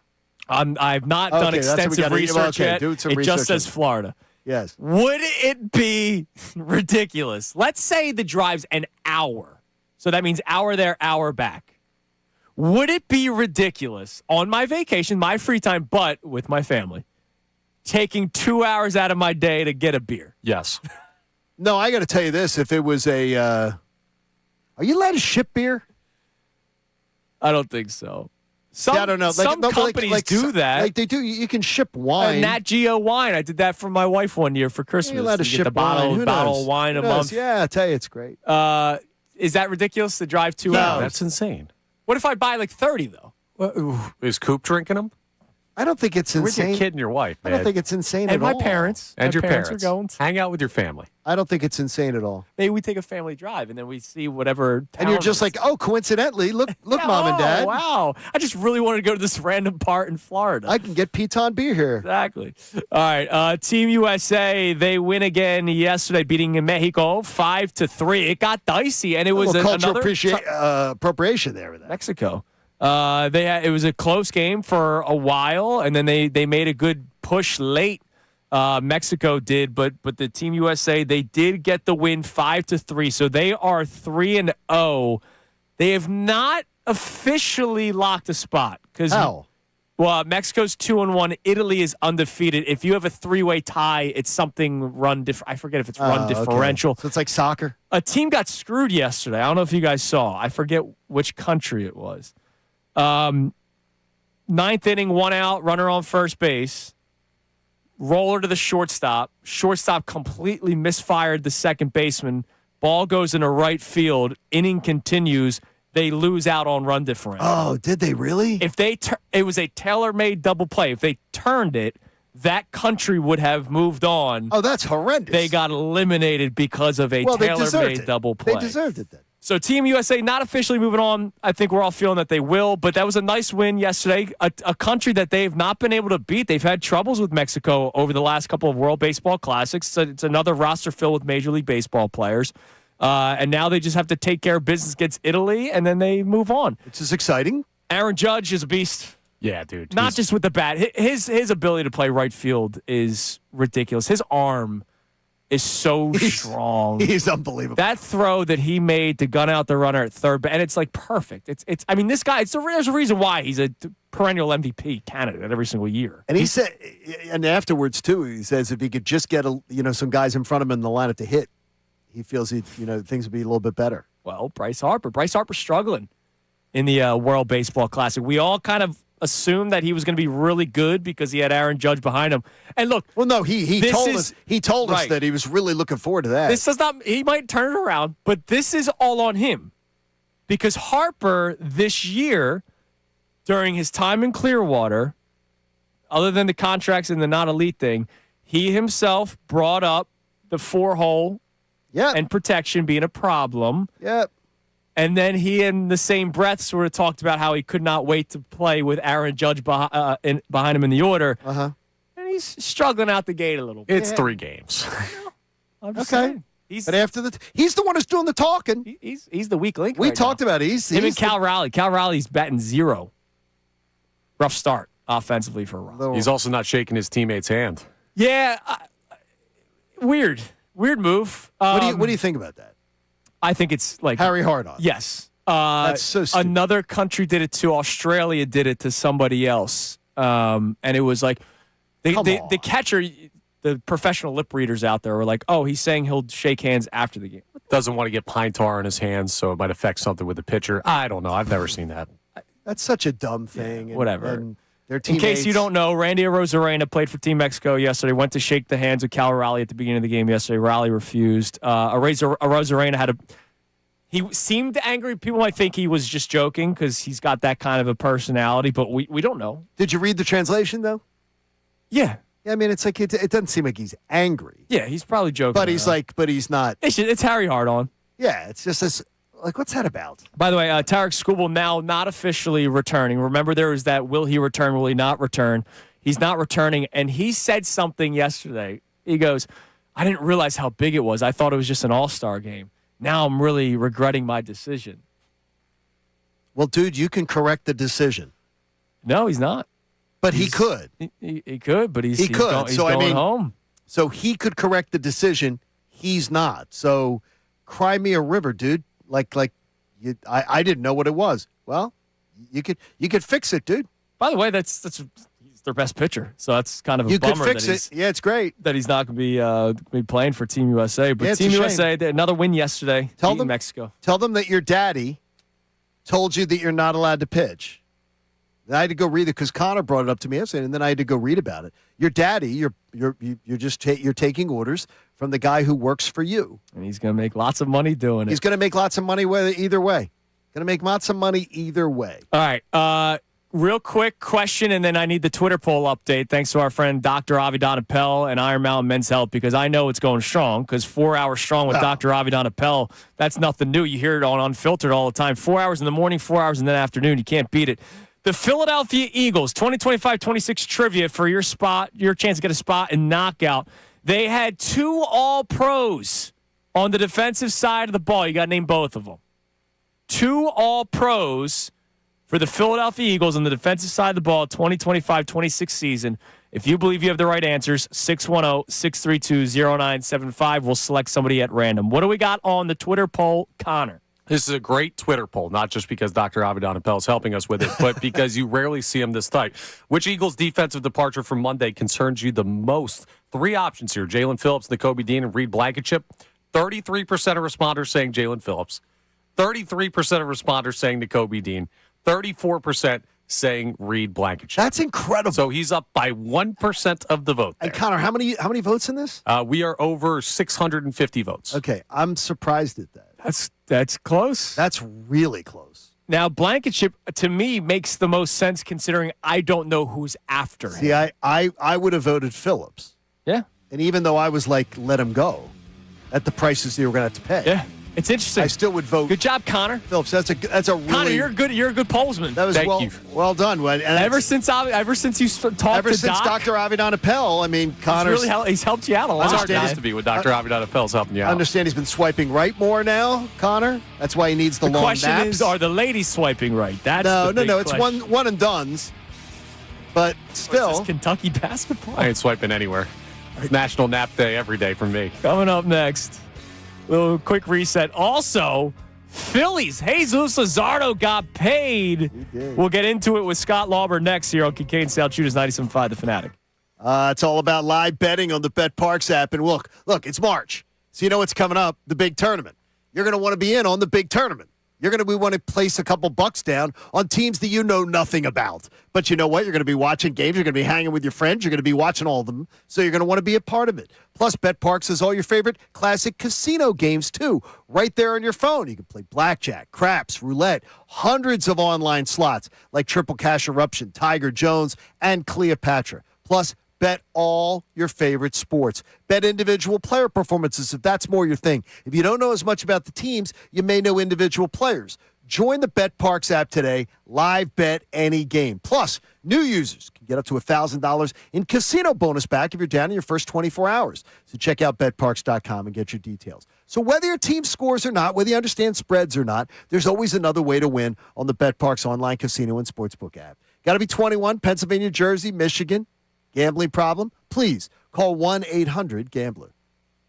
Now on 97.5 The Fanatic Sports Update. Couple of big names leaving the Birds. I'm Connor Thomas. The Eagles were quiet on day one of the NFL legal tampering period, agreeing to deals with a grand total of 0 players. And they did have some big losses as well. Jalen Phillips signed with the Panthers, Nico Dean, the Raiders, Reed Blankenship, the Houston Texans, and Jahan Dotson, the Atlanta Falcons. We're only a day in, though. A lot of time for the Eagles to figure out what they're going to do next. Rob Motti talked about a underrated place that the Eagles could look for a signing. Howie's always good for something. Maybe that comes in the form of a veteran backup quarterback. I don't know that it would happen this week. That could be something that happens that you go, all right, that's pretty interesting. So we'll keep you updated on that as the free agency frenzy continues. Phillies did make a signing. They signed Jesus Lazardo to a 5-year, $135 million extension. He's now locked down through 2031. We'll talk to Scott Lawberg of the Inquirer next about that contract extension. Sixers lost to the Cavs 115-101. They host the Grizzlies tonight, 7 p.m. tip-off. That game live here on the Fanatic. Flyers fell to the Rangers 6-2. Union take on America in the CONCACAF Champions Cup round of 16 tonight at 7 p.m. And Team USA took down Mexico 5-3 last night in the World Baseball Classic. They play Italy tonight at 9 p.m. This update is brought to you by the Positive Coaching Alliance. Questions about youth or high school sports? Positive Coaching Alliance can help. PCA, a national nonprofit, develops better athletes and better people through sports. Info at positivecoach.org. I'm Connor Thomas for the home of the Sixers, Flyers, and Union. 97.5 The Fanatic and the Fanatic.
Don't worry, we will. But first, let's hear what they got into earlier today on Kincade and Salciunas. What is it that you wanted is my question, because I saw a lot of the jokes of how he's sleeping. He's not doing anything. I don't know what people were expecting yesterday. I was expecting kind of exactly how it played out, that they were going to lose some players, that they were going to try to work out some contracts. By the way, it only started yesterday at noon, so we are not even 24 hours since the start of legal tampering. There was a lot of outrage that the Eagles didn't do anything. I'm not surprised by what went down in the first 12 hours of legal tampering. I didn't expect it. I wasn't expecting it. Like, you love the first day of the legal tampering. Yes, I do. It's exciting. I don't find it as big as as far as first night of the draft. But for me, it's like the first day of that, I wasn't expecting anything. I really wasn't expecting anything to go down. It was surprising to me that people were thinking that it was going to be a big... Now, back to the show. It is 9 a.m. here on Kincade and Salciunas, 97.5 The Fanatic. I also really appreciate people that try to help us out. We were just talking about the Piton beer. Are you somebody has a hook? Oh, he's just saying. My buddy Matt, who I've told you about, he's in a band, and he was in a brewery up in like the Massachusetts area, and he was able to send us beer a while back because you are allowed to ship beer. So he said, don't forget, Matt was able to ship beer. Yeah, the Piton is from St. Lucia. It's St. Lucia. It's a Caribbean island, a little bit different than there are Massachusetts, and they have a lot of real tough rules. Let's just put it that way. Oh, is that right? Oh, yeah. By the way, congratulations to Colin in Brigantine, our latest qualifier for the spot in Knockout. I'll see you this summer, Colin. The answers, do you guys know the two players on the Eagles defense that were all pros? Cooper DeJean is not a safety. Maybe he will be this year. We don't know. He could be. And how about Q? Quinyon Mitchell. Yeah. So the two guys who as rookies did a great job.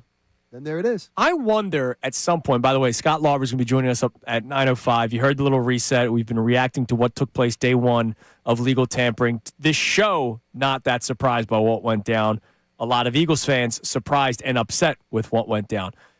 Will the Quinyon Mitchell, Cooper DeJean first, second round selections, potentially, never want to get ahead of myself, go down as one of the better first, second round picks in NFL history? Year one, Super Bowl. And impact, right? Like Quinyon, second, he was the runner-up for Defensive Rookie of the Year behind Jared Verse. Cooper DeJean, pick 6 in the Super Bowl. I mean, yeah. That's their rookie years. Year 2, they're both Pro Bowls and All-Pro, not second-team All-Pro. Do you think they were better in year 2? I think Q was. I think Quinyon Mitchell got more recognition. Because remember, I think Quinyon got more recognition. I'm not sure that he was better. I mean, he was great. I mean, it's like you're deciding between, like, I mean, there's top notch. It's going to be like third and fourth. Do you want the ribeye or do you want the New York strip? Right. I mean, it's right. great. I mean, he was spectacular. So that, and then DeJean, like, I don't see their play falling off. I don't soon. either. No, I certainly don't. Like, I'm trying. I would have to do a really, really deep dive, or maybe I'll let somebody at like ESPN do it. Deep dive the top 2 rounds for teams over the years and the success rate that they've had from 2 individual players. But I mean, man, we've had a lot of drafts where both the first and second round picks sucked. This is first and second round picks where they have played at a level where we're talking Super Bowl champion year 1 and All Pro in year 2. It's well, if you just look at what Howie's managed to do in a matter of a handful of years. Yeah. It's unbelievable what they've done on this defense. Now, can he recreate that magic on the offensive side of the ball? Because he's got to. Yeah. He now has to. Because they got to rebuild an offensive line. And rebuild through the draft. This is not they got to rebuild an offensive signings line. and trades. They're going to have to rebuild through the draft with a lot of these offensive players. So we'll put the Eagles talk on hold for a little bit because the Phillies, they wanted to be a part of the frenzy yesterday. They were like, you know what, NFL? You have legal tampering. We can sign players officially. So we're going to sign Jesus Lazardo to a 5-year, $135 million contract. That's amazing. And to talk about it, covers the Phillies for the Inquirer, our man Scott Lawberg joins us. Scott, good morning. First and foremost, your thoughts on the extension of Jesus Lazardo, 5 years, $135. Hey, guys. Good morning. Yeah, I was listening to your intro right there, and I was kind of laughing to myself because baseball free agency, you wait and you wait and you wait, and it lasts for months and months. And, football happens in the snap of a finger, and here we are in football free agency, and the Phillies are signing a guy who would have been a free agent next winter. So you never know when baseball is going to decide to kind of spring into action and make some news. But, yeah, no, this is that time of year where teams do tend to look at their upcoming free agents and, they bring up the idea, they tend to bring up the idea of an extension this time of year. It's not common, but it's not terribly unusual either that a player who's 7 months away from free agency would decide to sign an extension. I thought the timing was interesting here with Lazardo. He's, 28 years old. There's a whole lot of uncertainty over what the market will look like next year, given the labor situation and the fact that we all expect there to be a lockout. No matter what, he was going to be one of the most coveted pitchers on the market next year as a free agent, and he decides to go ahead and do this now. And I'm interested to hear what he says when we finally hear from him, whether it's, I would imagine it'll be later today. But look, I spoke to him before spring training. I had him on our podcast, and I asked him the extension question. And, he made the point that, look, it's been 10 years since he was drafted out of high school. He's been traded 3 times in 10 years. This is somebody who has never had stability in one organization. And it was really an appealing idea to him to stay with a team for a while, and a team that he enjoyed being with last year. He liked the city. He liked the organization. And at the time, he said, look, I'm very open to hearing what they have to say. And what they had to say was, 5 years and $135 million, which is $1 million more per year than Ranger Suarez got as a free agent this past year. And he's 2 years older than Lazardo. So I think Lazardo looked at it and said, look, they're willing to pay me now like one of the 5 or 6 best lefties in the game. I'm not somebody who's ever enjoyed this kind of stability before. Let's go ahead and do this now. Scott, how much do you believe that the pending chance of the lockout next year, which a lot of people think is going to happen, in his camp's mind might have affected, let's get that money now, because what if there's a market correction on the price that players are paid? Yeah, I'm not sure if it did or didn't, and that's one of the things I'm eager to hear, to talk to him about when this is finalized. Look, I think you're right. I mean, there's a great deal of uncertainty. I think we're all pretty sure that there's going to be a lockout in December. The question is, how long will it last? Will it eat into next season? And what will the economic system look like in the sport when it's over? Will there be a salary cap? Will there be stricter penalties for going over a luxury tax? What's it all going to look like? I will say this, that in my experience covering the sport, which is 20-plus years, whenever there's been, a threat of labor issues, or, whenever there have been changes to a CBA, there does tend to be a spending spree once the dust gets settled. I mean, remember 5 years ago, they had the lockout for 99 days. It pretty much wiped out the whole offseason, and then they get a new agreement. And in that March, the Phillies, that was the March where the Phillies decided to go above the luxury tax for the first time, with Schwarber and Castellanos and more. So there tends to be a lot of spending after a labor situation. I think Lazardo was going to be in demand no matter what. Salary cap, no salary cap, long work stoppage, short work stoppage. I think he was going to be viewed as one of the better free agent pitchers on the market, and was probably, at his age and with his talent, was probably going to get paid. But, I do think that he probably sleeps a little easier now, knowing that he's going to make $27 million a year over the next 5 years, beginning next year, no matter what happens with a lockout or a work stoppage. So it probably had a little bit of influence.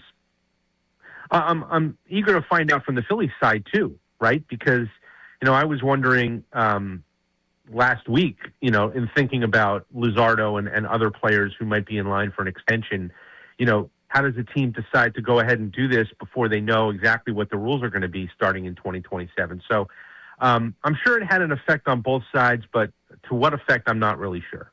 The Inquirer, Scott Lawberg, joining us here on Kincade and Salciunas. 5 years, $135 million. That's, that's an investment for any player. Are the injury concerns behind the Philadelphia Phillies when it comes to making this kind of signing, this extension for Lazardo? Yeah, I mean, you're right. It's a lot of money, and there's a risk involved anytime you sign a player, especially a pitcher, to a contract of that length and magnitude. But yeah, I mean, I think it's a few things. I think that they were super impressed last year. Hey, Scott, hold on 1 second, man. I'm gonna put you on hold. You're breaking up a little bit. Maybe you need to find a different spot in the house, or maybe you're still in Clearwater. I'm not sure. Oops, I locked him up. That's my bad. There you go, Connor. Lock him up. Connor's. Well, I still don't get this. He didn't do anything. I don't either. So Connor's. Okay, we always have to buy new things, and it's very complicated. Nobody ever knows how to make it work. So Connor's going to get Scott's line figured out there. But yeah, I mean, the injury thing, it's a legitimate concern. Like, you had it this morning when we first reacted to it. Yeah, I can't believe I think they paid him. Like, I love Jesus Lazardo, the signing. But I think they paid him as if he's a guy who has already produced a lot and proven a lot. He hasn't. I mean, he's proven himself in the big leagues when healthy. But the thing is, the when healthy matters. Yeah. Like saying when healthy. Well, it matters. We'll get the answer from Scott in a second. Yeah, they paid him as if he has already proven that he's been healthy. And proving you're healthy is a big thing. All right, let's try this again. All right, Scott, thanks, man. We appreciate it. Hey, sorry about that, guys. It's all right. Don't worry. No, to answer your question, you asked about the durability. Sure. And yeah, look, I think that, from the Phillies standpoint, I think being around him every day last year and seeing how he works and his habits, I think gave them confidence that he's someone who can stay healthy at this point. I think they also have a lot of confidence in their training staff and their medical staff. They've done a really good job of keeping pitchers in particular healthy over the last several years. Zach Wheeler, that's a condition that I don't think could have been prevented. Otherwise, look, they've really kept their guys on the mound, and I think they think the combination of those two things, Lazardo's work habits, as well as their medical staff, will serve to keep him healthy over the balance of the contract. Do you have any concerns at all with this team not really being together in spring training? I mean, this World Baseball Classic, they're going to probably have around 13 games together, where Rob Thompson has the players that are going to be mission critical to them being able to do things, that this team maybe gets a little bit of a slow start under its belt? Yeah, look, I mean, sure, but I think that every team's in that same boat, right? They have the third most in baseball. That's why I'm asking. They do. You're right. And it's not ideal, but, the Red Sox have a lot of guys. The Mets have a lot. Look, I mean, I look across the state at the Mets, and, if Francisco Lindor is healthy on opening day, and it looks like he might be, he's going to be the only guy in their lineup who played the same position on opening day last year that he's playing this year. And one of the only other guys even in that lineup who was in that lineup a year ago is Juan Soto, who's, playing left field, not right field. So, I look at a team like that and I see the turnover that they have had. I mean, if there's one thing, look, we've talked all about the Phillies running it back, right? And, bringing everybody back. And one thing that has defined them over this period of time has been their continuity. So I'm not all that concerned about them not playing together for the full spring, because they've played together for the most part for so long that I think that they could probably snap back into it in a second. Obviously the thing you worry about are injuries, right? I mean, Aaron Nola's going to pitch here in a WBC game coming up in the next couple of days. I think Sanchez might make another start for the Dominican Republic. We'll see. I mean, you have to hold your breath every time, right, that one of those guys goes to the mound, because that's one thing you can't withstand is an injury to one of those guys, given the Phillies' lack of starting pitching depth. So that's the thing I worry about more than, how's the lineup going to click once they all come back, because they haven't been together, and also, like, over this period of time, you got to remember, too, they don't play every day. So even if they were all in camp, that lineup probably wouldn't be fully together in a game until, like, the last week. A guy that's not the WBC and has been able to play almost every single day has been Justin Crawford. What have you seen and what have you heard from Justin Crawford in spring training as he's getting ready to make his Major League debut later this month? So the thing that stood out to me more than anything is that he doesn't look like he's out of place. He doesn't look like he's overmatched. He looks like he belongs at this level. Now, is that going to translate into, instant results? We'll see. I mean, look, it's really hard. He's really young. He's 22. I think you've got to sort of temper expectations a little bit and say, look, bat ninth, catch everything in the outfield, and just kind of ease into it. And if you get more than that, especially at the plate right off the bat, it's going to be kind of a bonus. But, he doesn't look, like I said, overmatched. He doesn't look like he's not ready for the level. So I think that's been encouraging. And, I think it's good that he's coming into an environment like this where, he doesn't have to be the man. They have Harper and Schwarber and Turner and, and whatnot for those things. So I think, I've just been impressed with his poise and, his self-confidence. I think he thinks that he's ready for this. Scott, opening day right around the corner. We'll be talking to you probably one more time before we get the whole season started. It's getting warmer up here, so all finally the snow's gone. We finally get to enjoy some more weather a little bit. Scott, thanks for the time. We'll talk to you soon. All right, guys. Anytime. There's Scott Lawberg from the Inquirer. Yeah, because he doesn't want to come back up. You deal with all this nonsense. Yeah. Now it's nice. No, I mean, this morning was beautiful. Yeah, it was nice to walk out in a short sleeve T-shirt. It was nice. This Connor said he contemplated shorts this morning. Thought about it. Yeah. I don't blame you thinking about it. After this winter, you should think Today about was either a long sleeve shirt shorts day or short sleeve shirt long pants day. I went short sleeve shirt long pants day. I got to teach, so I was like, okay, I'm going to wear the golf shirt and slacks. By the way, there's been a lot of commentary on our outfits today. What about? On YouTube. That I always buy clothes from the Target discount rack. True. I do. You're extremely proud of it. Yeah. Hell yeah, man. I find deals, bro. You find the all deals. About the deals. The YouTube's worried about you, Connor. Why are they worried about me? They say you look like sweaty and Connor looks sweaty? You look sweaty? You look sweaty and uncomfortable. They're saying it looks like you went on a bender yesterday. No, Can you confirm or deny? I deny. I think Connor looks sweaty today. No, it was a long vacation. There was a lot of drinking. Yeah, maybe you're still sweating. Are you stuff sweating it out, Maybe, Connor? maybe that's what it is. That could be it. You do a golf trip with the boys. That'll happen. That could be. I feel great though. Yeah. Well, you've been. That's one thing with Connor Thomas. There has never been a day he could come back from a 2 a.m. flight, and I never worry that Connor's going to be like, okay, dude, I'm sorry today, I can't give full effort, I'm dragging. Connor's not that guy. Connor will give full effort. Then he'll crash later. Yeah. He'll take the 5-hour nap. But Connor's going to show up and do the job. Red light goes on, baby. We're ready to rock. Connor's ready to go. And Big game performer. I admire the hell out of it because I've worked with a lot of people in radio that are that's sort of bees. That struggle. Sort of bees. That's struggle. Let's put it that way. You want to hear one of the comments on your shirt today, what? John? That it looks like you wore a black T-shirt. You put it in the dryer, and the lint and the lint stuck to it. The lint I don't know if it's like that. It's at the what's that? Is this? I can't remember. I don't know shades. No, it's just a design. What color is it? What color? Black. It's black and white or black and gray. I know it's black. So they think it looks like you put it in. See, now I look at this. Now I look at this shirt. I see black and silver.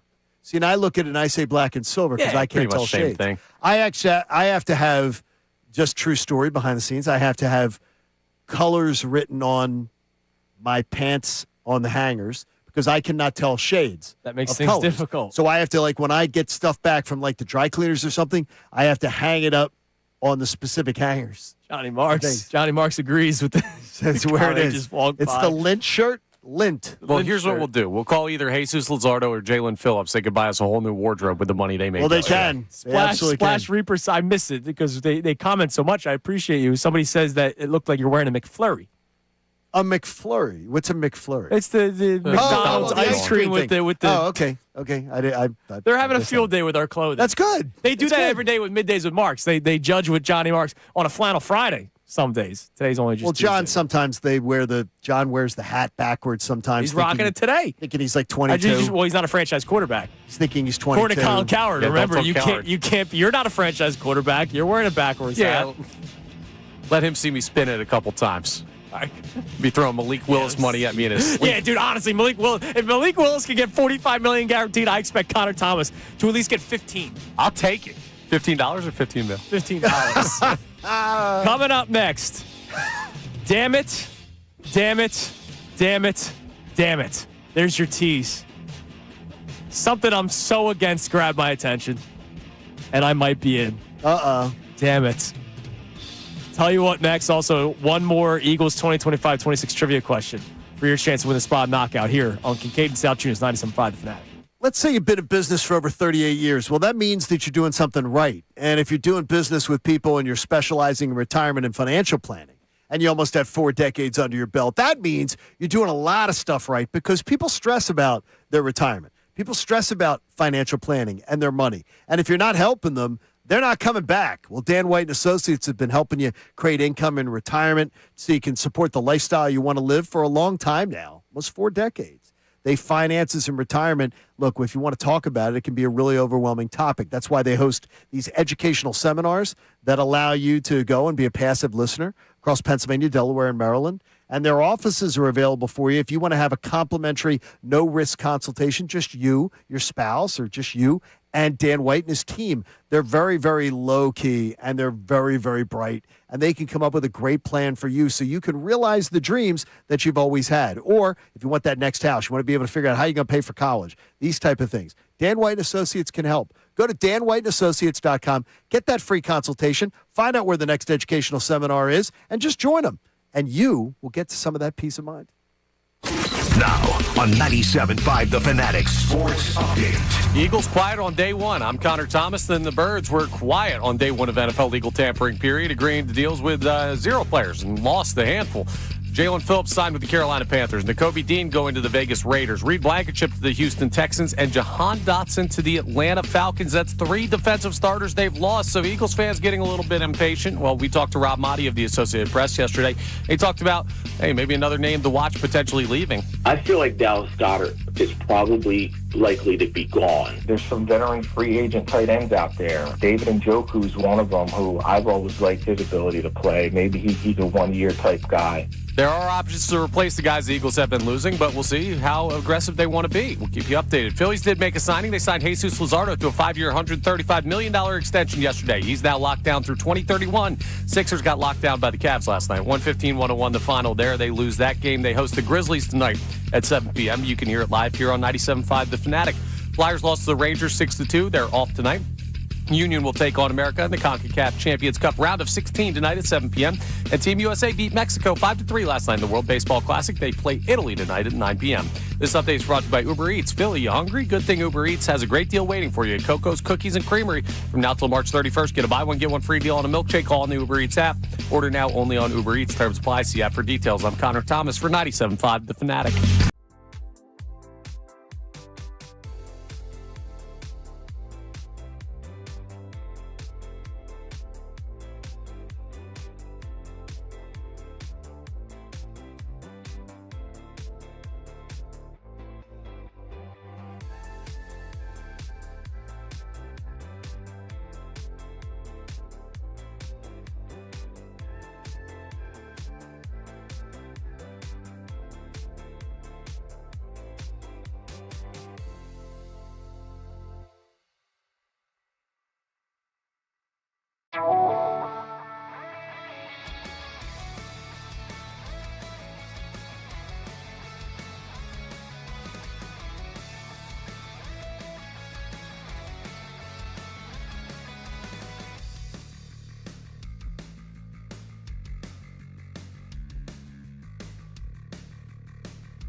97.5 The Fanatic and the Fanatic app.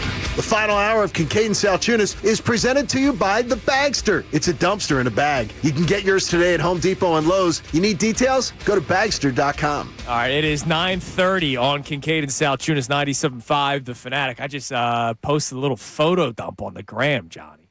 What was that of? Because now I can't stop thinking about my honeymoon now, so I dropped a couple photos. And the first thing I noticed, looking at the photos of my wife and I, just days after we were married, where Connor Thomas was not invited to my wedding. Still hate you for that. And you knew each other like a week? Yeah. And I Connor wouldn't was really expect upset. him to be. Yeah. No bags under both of our eyes. Because, man, how much does having a kid change sleeping? And, oh, by the way, you're doing this whole 4 o'clock in the morning thing on it. Yeah, it's a totally different life. Yes. Like, sometimes you realize, like, my son, I love him, right? And I hope he stays that young forever, right? Well, he won't. Until he grows up and he's a president or something. His stress is, we only have a little bit of goldfish left. What's our stress? Buying the goldfish. You've had a lot. Yeah, buying the goldfish. And you've had a lot of little house stuff coming up and everything. Oh, So it's tough. God. Yeah, I had literally a rainforest cafe in my basement the other day. Just water was just pouring from the ceiling of my basement because somehow, with all the plumbing issues I've had, the drainage hose from my dishwasher that then connects to the hose that goes into the sink, they dislodged. Because of what we're saying during the break, probably all the pressure from all the plumbing issues I've been having, it was just pouring everywhere. Dr. Avidan Appel can help with all plumbing. Plumbing no, he helps issues. your polls. Plumbing issues. And let's get plumbing issues. Let's get the poll update. Thanks to Iron Mountain Men's Health, Dr. Avidan Appel. Day one, legal free agency or legal tampering and free agency. Tomorrow we have the legal free agency. Yes, tomorrow's the actual new league year. What's the poll right now, Connor? Thanks to Dr. Avidan Appel. And then I'm going to tell you about something that I was not up for a while, but now I might be. Uh-oh. Go ahead. You done? The poll's holding strong in our results that we had earlier. Which Eagles defensive departure from Monday concerns you the most? 33% of responders saying Jalen Phillips. 33% saying Nico Dean. This is incredible. 34% saying Reed Blankenship. That's incredible to me. Well, first off, it's incredible to me that Reed Blankenship comes in number one. That's incredible. By a landslide, too. Yeah, good. Math isn't your strong suit, is it? You never lie about that, Connor. But that really shocks me. And then the three answers could be that even. That close. Connor, you couldn't do that again if you ever tried. Who's more I don't know. annoying, With Dr. Connor, John, or Avidan, Andrew? with Dr. Avidan Appel, you might be able to. Who's ever wrong? I don't know. I mean, that's who is the most wrong on this show constantly. But, yeah, that just shows you how big the impact is of those three guys you lost. The Eagles have their work cut out for them, and we weren't surprised by those guys getting signed elsewhere. Yeah. Especially with some of the dollar amounts attached. But Sure. Doesn't mean you don't have to replace them. All right. I can't believe I'm going to do this, but I might be in on something. What are you going to do? Are you going to order beer? Oh, well, no. That's a normal Tuesday for me. Okay. All right, so opening day for the Phillies is not till March 26th, all right? Right. So there will be a break in time post craziness of the NFL new league year, post the championship of the World Baseball Classic, where there's going to be dead time, where there's going to be nothing going on. What I pride this show on, that you and I are in lockstep about, we keep it to sports for the most part, and then we have some fun. For the most part, yes, we do. We don't get into ongoing issues that are going on in the world. And obviously, we all know that there is a lot of stuff going on in the world right now. And because of that, the Fanatics Flag Football Classic that was originally taking place in the Middle East will now be happening in Los Angeles. Okay. Because of everything that's going on in the world. And I'm not saying that I'm now watching it because it's in the United States and not the Middle East. That has nothing to do with what I'm getting at. What I am getting at is because it is now stateside, more people are involved. Meaning? I read an article last night on Fox Sports. The Fanatics Flag Football Classic will be taking place in Los Angeles Saturday, March 21st. So there's nothing else going on. Right? Okay. College basketball This is the tournament, Tom right? Brady thing, right? This is the Tom Brady thing. Team USA football being added to the event will now feature 3 12-player teams. Jalen Hurts will be one of the captains. Okay, I'm in. Of the 3-player teams. Brady. I'm in. And Hurts are co-captains. Ooh. And they will be coached by Sean Payton. The Commanders, Jaden Daniels and Joe Burrow, will captain the Wildcats FFC. And they will be coached by Kyle Shanahan. And there's going to be other teams. Rob Gronkowski is Gronk licked flag football. going to be playing. Oh, hell yeah. As is I'm watching. Saquon Barkley. No. Myles Garrett. Odell Beckham Jr. I don't need the Logan Paul thing. No. Done. I'm done with this Logan Paul guy. What is Logan Paul playing Dude, for? I don't know. But now that it's stateside, more people, because I can't just say football players, but more people are saying, oh, sure, Wait a minute. I'll take a trip in March to Los Angeles. I'm shocked that the league is allowing these players to play in it. Well, they're also pushing for the Olympic thing. It's March. I guess, okay. Yeah. Wow. What the event is all about in the article, it's a precursor to the flag football. It's basically to garner more interest in a sport that not many people are all that locked into. Right. I'm so in. And, No, I'm dude, watching with those names involved, except like I don't need Logan Paul being. Yeah, part me of it. neither. It's going to be on at 4 o'clock Saturday afternoon on Fox, March 21st. I'll DVR it. I'll watch it later. I'm in. Now, they're going to have Kevin Hart and Drewski as the host and co-host, so it's going to be off the rails half the time, which that might intrigue people. That may be what they want. But yeah, and they're doing a draft. What? If Hurts doesn't take Saquon, locker room issues? Wednesday. 6-1-0. Now, let me ask you. Wednesday, March 18th. Are you locked in for the flag football draft? I might have to be, yes, man. why not? I'll see the results after. It's the day before the NCAA tournament. That's what I'm saying. There's nothing going on. Yeah, I'll watch. There might be is play-ins going on still on that Wednesday? It might be. It'll be the play-in tournament. I'm in for day one of legal tampering in the flag football league, but I'm not so much a draft guy. That's interesting. As out as I am on flag football and not wanting the players to play in the Olympics, I might have to be in on this. When there's nothing else going on, and it's some of the best players in the world. No, that sounds good. But I'm actually shocked that the NFL's this. No one better get hurt. Grow the game. Was it Terrence Edwards that got hurt playing at one of the Super Bowl Saturdays? Tore up his knee playing like sand football.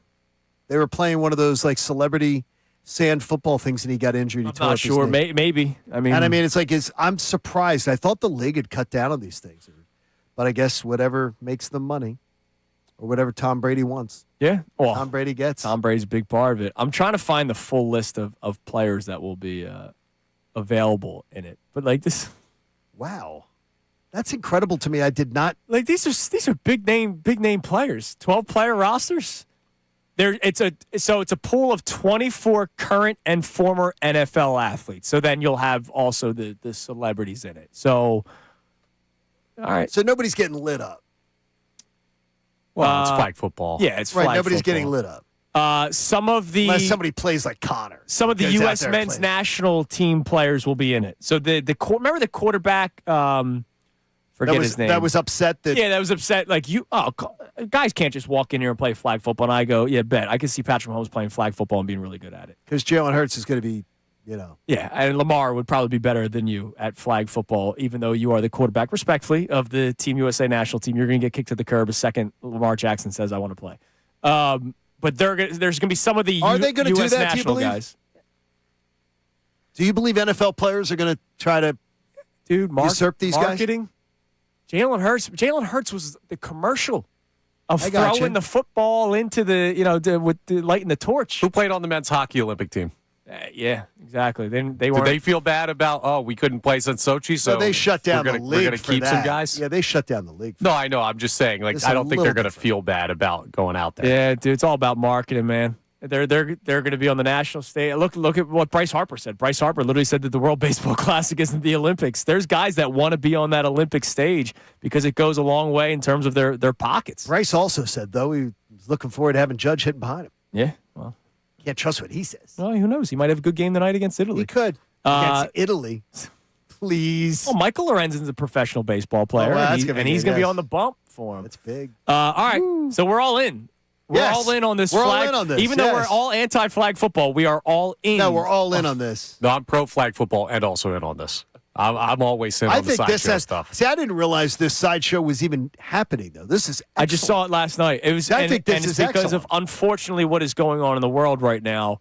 They are deciding to bring it stateside, which then allows more people to say, "All right, sure, I'll be involved in this." Stateside Live should get involved with it. They probably should. All right, what do we got on the text line, Connor? 610-632-0975. All right, so we have a bunch of people checking in on the first day of the legal tampering period. This texter checks in and says that they're hoping that the Eagles have a good plan for Jahad Campbell because they hated losing Nico Dean. He's more aggressive in run defense than Jahad Campbell has shown so far. Yeah, I mean, look, Nico Dean is a very good player. It's just you have a guy that it's not a drastic fall off. Like Reed Blankenship, as the guy that is probably the most critical on the show about Reed Blankenship, I have to point out, I don't know who is replacing him. At least I know Nico Dean leaves, I have a guy. You don't believe that there are Reed Blankenships out there, though? Well, a guy that's been in the system. It's a young defense. No, I understand what you're saying. My biggest fear is the pairing with another young player in Drew Makuba, who wasn't necessarily healthy last year. So, all right, one more question as we go into the break. 2025-26 Eagles trivia for your chance to win a spot in Knockout. Who had the most receptions on the Philadelphia Eagles last year? The most receptions. Text in the answer you believe is correct, 610-632-0975. Most receptions for the Eagles last year, and you could be in the running for this spot in Knockout. We'll announce the winners coming up next. Also, you guys get to play a game because the Miami Dolphins made history yesterday. I'll tell you what it is, and then you guys get to compete to see who's better at dead cap hits. It's Kincade Salciunas, 97.5, The Fanatic. All right, let's talk about that FanDuel Sportsbook app. FanDuel, in partnership with Valley Forge, is giving all customers a profit boost every single day through March 15th. March 15th. From now until that day, the final 68, when that's revealed, you'll be getting your daily profit boost for a chance at boosted winnings on your college basketball bets. Now, trust me, you don't want to miss a single day. Boosted bets every single day for the teams that you love, for the teams you've been tracking all season long, or maybe there's a team out there that you go, I think that underdog's going to pull the upset. Build a same-game parlay for a shot at a bigger payout. However you want to do it. Maybe there's two teams that you've been watching all year. Odds are that's probably been the case recently for a lot of people. You watch the game start and you go, all right, I have a feel for this team. I'm going to make a live bet. You can do that as well. Best of all, FanDuel, when you win, you get paid instantly. So just visit FanDuel.com/local to get started. You got to be 21 plus, present in Pennsylvania, opt-in required. Bonus issued as knowledgeable profit boost tokens. Restrictions apply, including any token expiration and max wager amount. See terms at sportsbook.fanduel.com. Gambling problem? Call 1-800-GAMBLER. The World Baseball Classic.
away.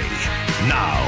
It is 9:47 here on Kincade and Salciunas, 97.5 The Fanatic. All right, do you have the answer for most receptions? Most receptions by an Eagle last season, 2025-2026 season? I think I do. Who is it? I was going to say Devontae Smith. Connor, do you have a guess? Well, I have to look it up to know who got the answer right. Oh. Okay. Well, Devontae Smith had 77. A.J. Brown, who did not get the ball enough, had 78. Did he really? So A.J. Brown, that was kind of an evil, dirty question. A.J. Brown, most receptions by an Eagle last season, most targets for an Eagle last season, and the most drama and most upset by any Eagle last season. John Stewart is our latest qualifier when it comes to that A.J. Brown question. So soon we will draw the winner of our pair of tickets, Sixers Bulls, March 25th. We're doing this stuff every single day this week and next week as well. Pair of tickets and a spot in Knockout. That comes your way March 25th. So we will announce our winner here momentarily. One more note on the flag football thing. I told John during the break. Okay. This is actually even more interesting. Because, man, can we figure out just how much of a difference there is. There will be the 3 12-player teams now that it's happening in Los Angeles. 24 players will be in the draft to make up 2 12-person teams. The Team USA players will be a team of their own. Oh, they better win. So it's going to be pretty interesting because remember when it first came out, the quarterback of the USA national flag football team was like, whoa, it's not that easy to just walk in here and play quarterback in flag football. And we kind of laughed at it. We'll find out. Will the Team USA football players, flag football national players, put their money where their mouth is and show that they are better? Now, if you're a national football player, I imagine you're not going top speed. No, but you're afraid to get injured. But if these flag football players win this, it's embarrassing to the pros. By the way, if I'm one of those 12 guys, I'm going all out to shut them down. All out. Like, yeah, you're right. It's honestly it's bigger than whatever national contest they probably competed. Did you? It's weird that you say this. Did you see the women's collegiate runners get punked? No. A bunch of women's collegiate runners were running in a non-sanctioned event, and a guy dressed up as a woman and ran against them and beat them. And he is not a runner. He's not a runner. He's not an athlete. He's not a track athlete. They did it for social media. And he ran against the collegiate, like Division I collegiate women runners just to see if he could compete against them, and he won the race. Okay. And so it's like one of these things where you got to, like when they throw these things in there and try to compete. This guy dressed as a woman and did it. Okay. For a social media. What run did they do? It was what's not the 440? Maybe 440 to 20, something like that. Sprint. All right. It was a sprint. Yeah, it was a sprint because they were coming out of a set and running, and he won. He won the race dressed as a woman. How about and, that? And I'm sure they weren't pleased when it was announced later. How about that? So, all right, biggest dead cap hits history of the NFL. So I told you that the Miami Dolphins made history yesterday. Tua Tagovailoa's dead cap hit. How much is it? Can I guess? Yeah, go for it. $72 million. Connor? Like 150 or something. How about $99.2 million? Is that all this year? Because that's incredible if it is. Because I think they're tanking. Question. Now, you know what they might have done? That might have been why they jettisoned off the other players, like Chubb and them, because they said, look, we have to take a huge cap hit this year. Why don't we just tank? Yeah, they're burning the building down there. By the way, they had to. If you're taking a $100 million cap hit. Right. They're doing it even though it's happening pre-June 1st, they're doing it the post-June 1st. They're doing it post-June 1st. So it's going to be spread out. So it's going to be still spread out, but they're taking a big cap they're hit. still taking a big hit. Oh, my gosh. Can you try to name? I have the top 10 biggest dead cap hits in the history of the NFL. As you can imagine, all recent, right? Well, because the way the league has changed. Carson Wentz is on there. He's number 8. Okay, I can't believe it. At $33.8 million. Why do I feel like Kirk Cousins' name is going to pop up in there? Kirk Cousins' name does not pop up on here. But how about another Falcon? Another Falcon. Yo, boy, Matt Ryan was a $40.5 million dead cap hit when he was traded to the Colts. Wow. Another quarterback that's currently in the news. I don't know. I gotta narrow that down. It can't be Daniel Jones. Daniel Jones. Yep. Daniel Jones, 69.3. I didn't think this was that high. That's crazy. 69.3. That's third highest. Kyler Murray, 54.7. Fourth highest. He's playing video games. Your second highest. This was a big story, so you should once I say it, you'll be like, damn it, I didn't know. I can't believe I didn't say it. I mentioned the coach not that long ago because of flag football. So Sean Payton, Drew Brees? I don't know. Russell Wilson. Right. Second highest. He got surpassed by Tua. $85 million dead cap hit. That's incredible. Your other names, 6 was Rodgers. Manziel? No, Manziel. No, he never got paid. Rodgers, $40.3 million. Brady with the Bucks. I'm trying to remember how that worked out. He walked away, right? Yeah, so he got $35.1 million dead cap hit. Wentz, you guessed, at 8. Stephon Diggs with Buffalo, 31.1. So notice all these are quarterbacks, except for Stephon Diggs at 9 and Leonard Williams with the Giants, 10. I guess there has to be a dead cap hit if somebody retires. There has to be. Yeah, I'm sure there's something to it. But 8 of the top 10 quarterbacks because teams are so scared. Rodgers loves to screw over franchises. Yeah, he sure does. Did you guys have? I went and saw on social media. Did you guys have fun with his mystery wife? Oh, I know Ray did. Yeah, we did. Yeah, his mystery wife. Yeah. Do you believe there's a mystery wife? Yeah, sure. We talked about it yesterday. The Manti Te'o. Yeah, Manti Te'o's same wife. person. Yeah. Congratulations to Joe Muller. Joe Muller from Doylestown, the winner of our pair of tickets and the spot and knockout. It seems like it's all above the turnpike. Maybe. A lot of winners here. It's like above the signal gets up there. There we go. Everybody have a great rest of your day. Middays with Marks comes your way next. We'll talk to you tomorrow here on The Fanatic. Now,